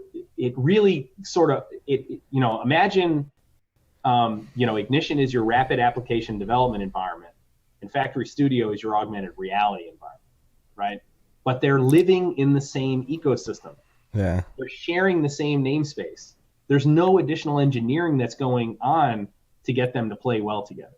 And I'm going to show you how I did that. So to prove my point. So if I go to test and I run my test client, what I did was I built the same window that I built in Ignition, and I built it in Factory Studio. I just wanted to see how easy these play together. So if I go to all the animation stuff that you can do, is the dynamics that you can do on objects is just really, really slick. I'll show you a really cool one they've got. But anyway, this window should look familiar because it's exactly what's running inside of Ignition. Okay. How'd you get Canary Viewer in there? Yeah, isn't that cool? So what I parsed the URL, and so look at that exact same trend. Oh, hold on a second. Oh my god, that's so sick, man. So if I go here, we've got this window. This is the Ignition window, right? Yeah. And you can see that this button is toggling back and forth. And if I go to my Factory Studio window, that button on Ignition is controlling this valve. It's opening and closing. The same data, not just a simulation on both sides. It's the exact same data. So yeah. you're communicating that through MQTT and IIoT.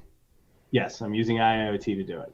So the program that's running on Ignition. So there's a program running on that window that's toggling that Boolean back and forth, is controlling the visualization that's on Factory Studio. Yeah, right? I see it, man. Dude, if this doesn't show people that IIoT matters or right. why they should do it, I don't know. I honestly don't know what will. Because you think about it, you just went to Factory Studio training this week and you're already connecting it to Ignition. Isn't that nuts? Yeah, the learning curve is just so rapid, man. That's the point. You're really smart too, but But no, the learning curve is fair. I'm not that smart.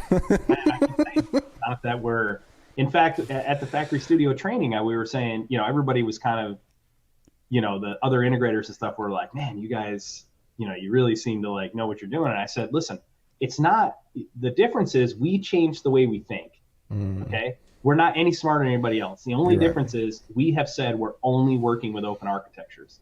And so when we work only with open architectures and we approach every project as one part of a bigger whole, as opposed to approaching a project as a scope of work, and I'm just going to hit these 10 deliverable bullet points, and I don't care about how that fits into the rest of the organization.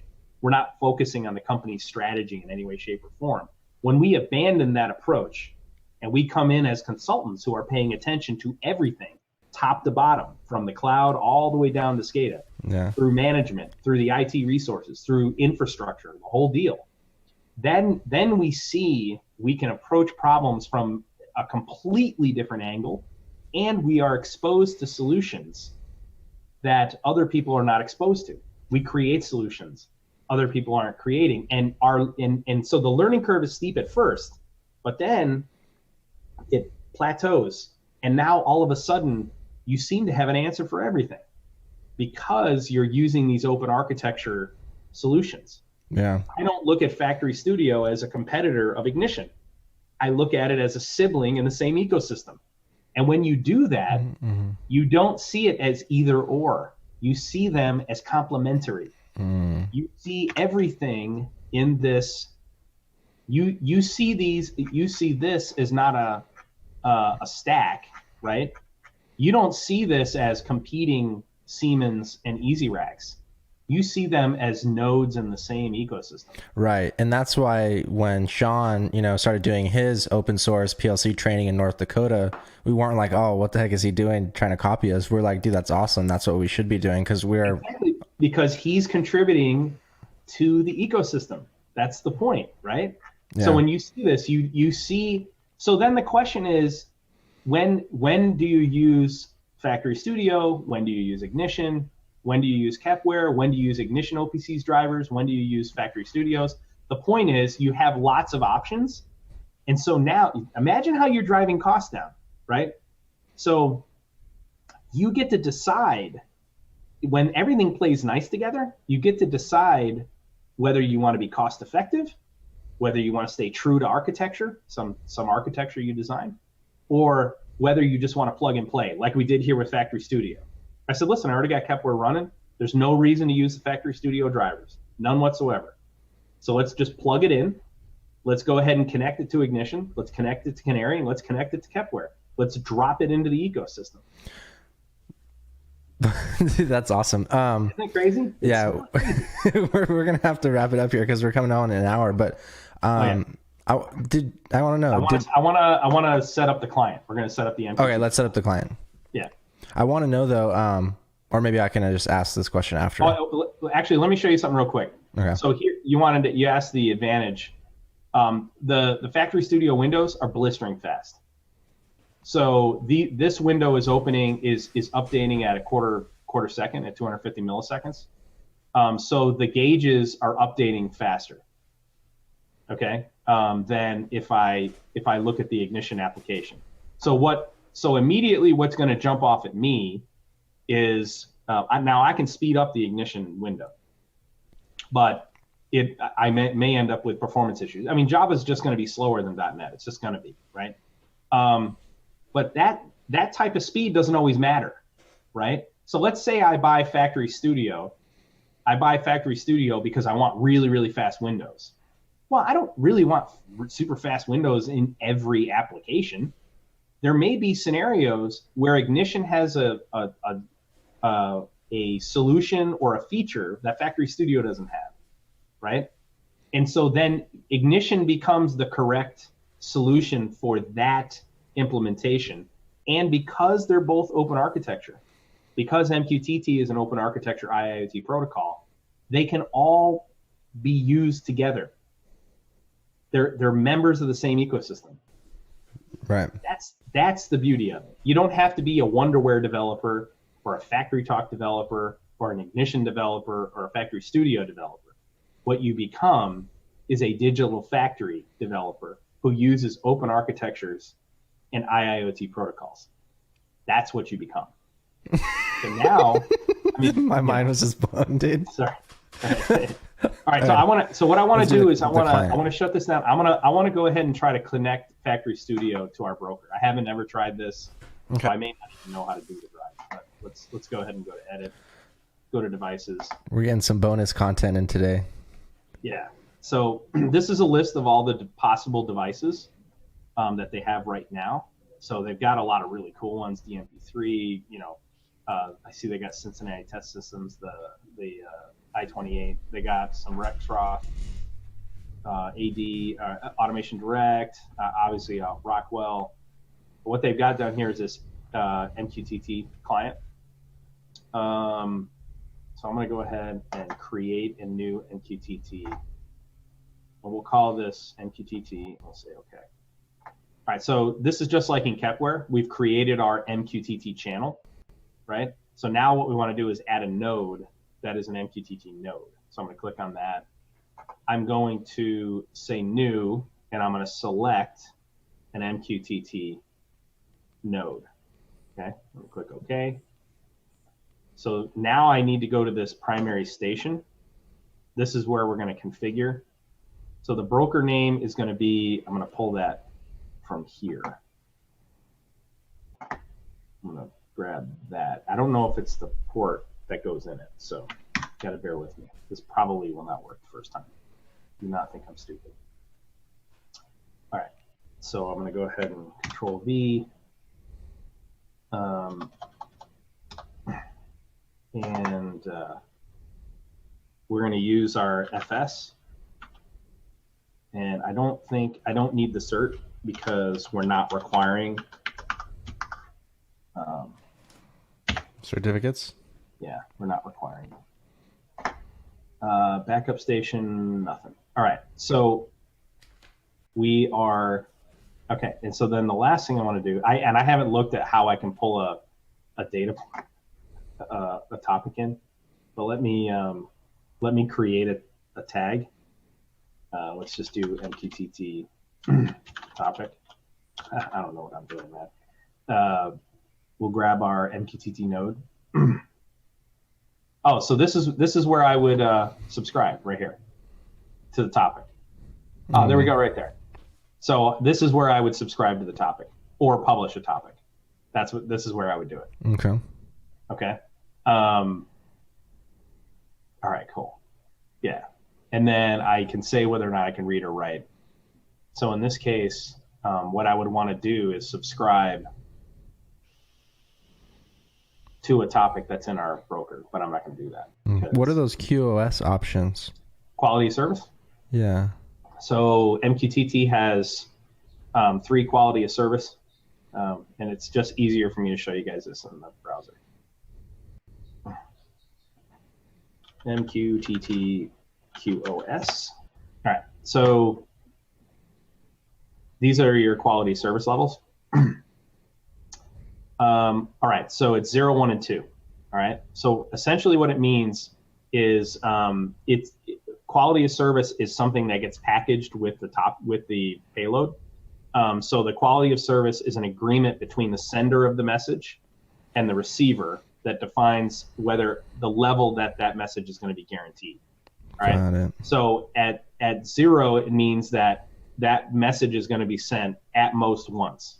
But doesn't necessarily have to be sent at all. Correct. Oh, that's right. It doesn't. No. It means it has to be sent once. Wouldn't that be? It means the most that'll be sent is once. So 0 or 1. 0 or 1. That means there's no guarantee it's going to be delivered. Okay. At least once would be 1 plus, and then exactly once is a 2, which means that we're going to guarantee that message gets sent. But once and only once. Once and only once. Okay. And then quality of service 1 is at least once. I would say in most of the cases, I see the payloads being sent as at least once. So it's like less than or equal to 1, or greater than or equal to 1. Yes. Now, so and the QoS is going to change depending upon what that payload is doing. So in an industrial application, there are some payloads you don't even care if they get sent, right? Eventually they'll get sent, right? Okay. There are some payloads that you want to keep sending until, send as many times as you want. The value may never change. Who cares? The exactly once would be things where that payload is a level in a sequential action, right? So event 1 happens, event 2 happens, event 3 happens. You don't want event 3 going out of turn. So you want to guarantee that it only happens one time. It's never sent more than once, right? But anyway, HiveMQ has a really good explanation of the various quality of services. Awesome. And in what applications you use them. You want to wrap it up here, or? Yeah, I do. I wish I had the PLCs here, but basically I learned a lot of really cool things this week. I wanted to show you. I'm gonna create this. I want to go to this window here. So they've got this really cool. I want to show you some of the components they've got. So there's a symbol that they have: radio, combo box, list box, password, date picker. Got this. We should do a entire 1 hour session just on MQTT and like go deep into the protocol. I agree. And actually, what we ought to do is invite. We ought to invite Arlen. That'd be awesome. Yeah. Yeah. Here's another cool thing. Factory Studio. We can drop a client display, another display inside of our window. So say I've got another HMI running, I can drop that HMI inside of another window. Okay, that's cool. That's this child display component. Here's a cool thing. I can insert a component, right? This is where I can go and I can browse the DLLs. So what I can do here is, I think if I go to this PC and I go to Factory Studio and I go to components, I go to, I can't remember where they were. Anyway, I'm not going to worry about it. Yes, I am going to worry about it. I'm going to do it. Because you know me, I'm not a quitter. All right, there's a DLL in here. 8.1. Yeah, there we go. The Avalon controls library. So you know Avalon, right? Avalon was the code name project for the Xbox. So they have a Avalon controls library that we can open, and then I can select components from that DLL. So I can drop a DLL in that's got these .NET controls, these WPF controls, and I can drop them into my window.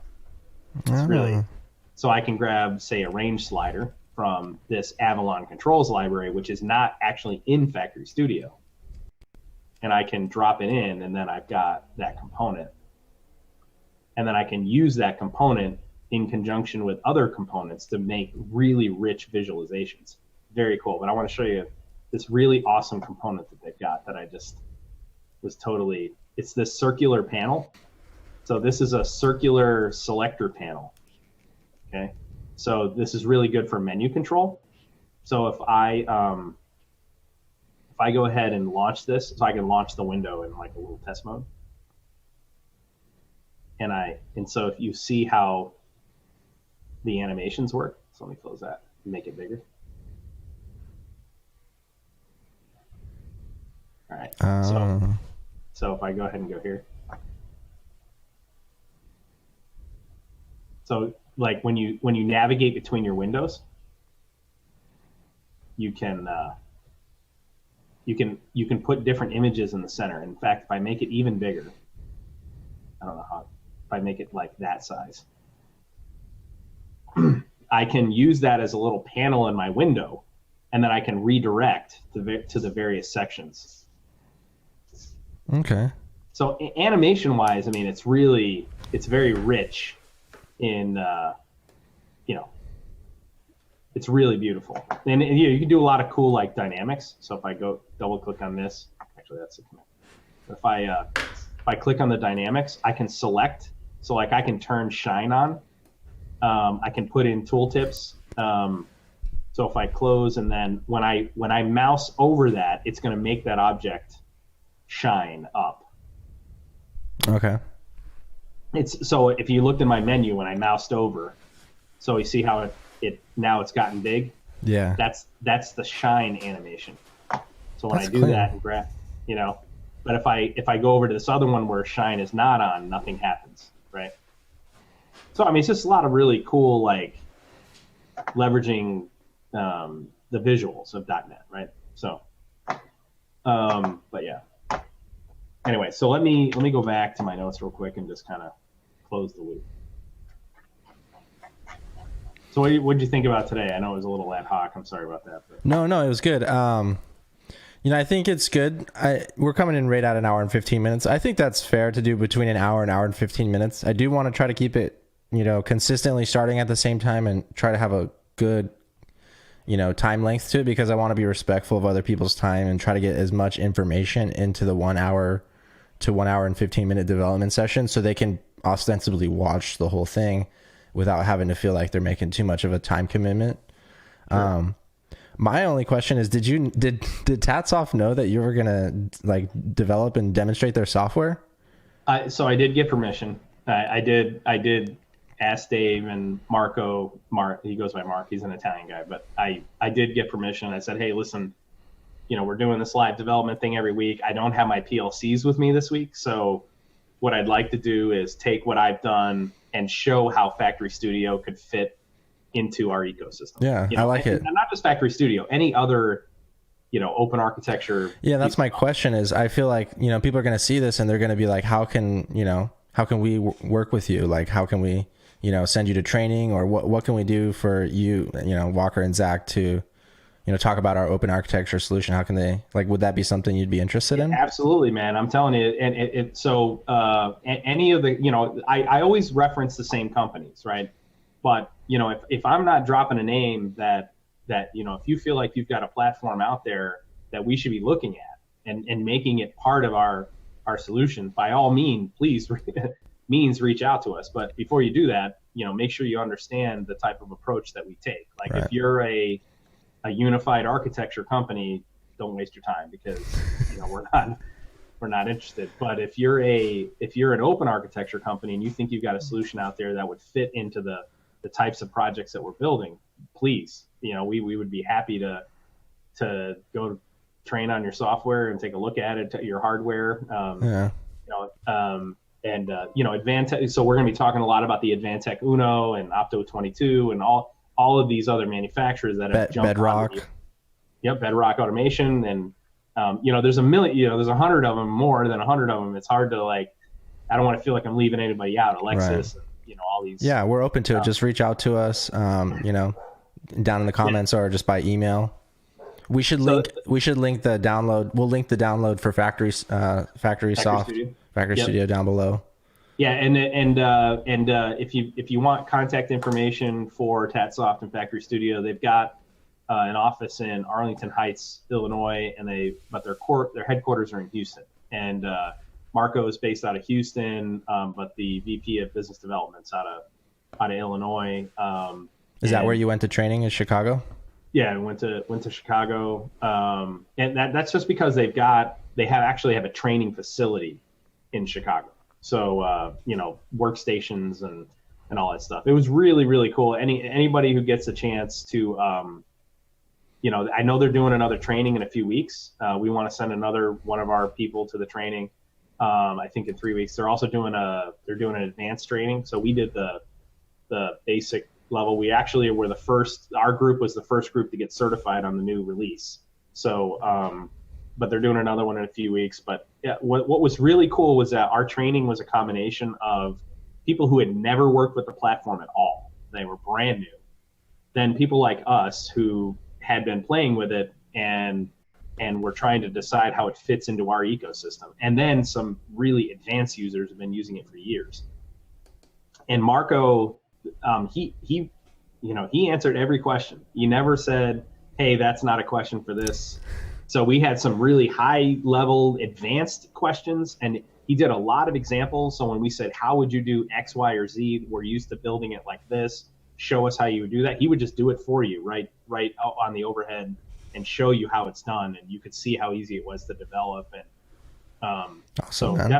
definitely recommend it. I definitely see a place where, we're still Ignition developers. There's no way around it. Ignition's our platform, and full disclosure, this is not a sponsored development session. Yeah, but are we open to doing sponsored development sessions?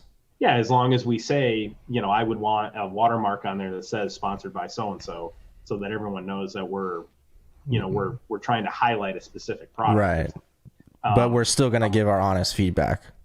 Correct. Yeah. I mean, okay. Me. So that's one of my downfalls. Sometimes it's too honest, right? That's good, man. I think that's what's valuable to the community. That's what they really want to hear.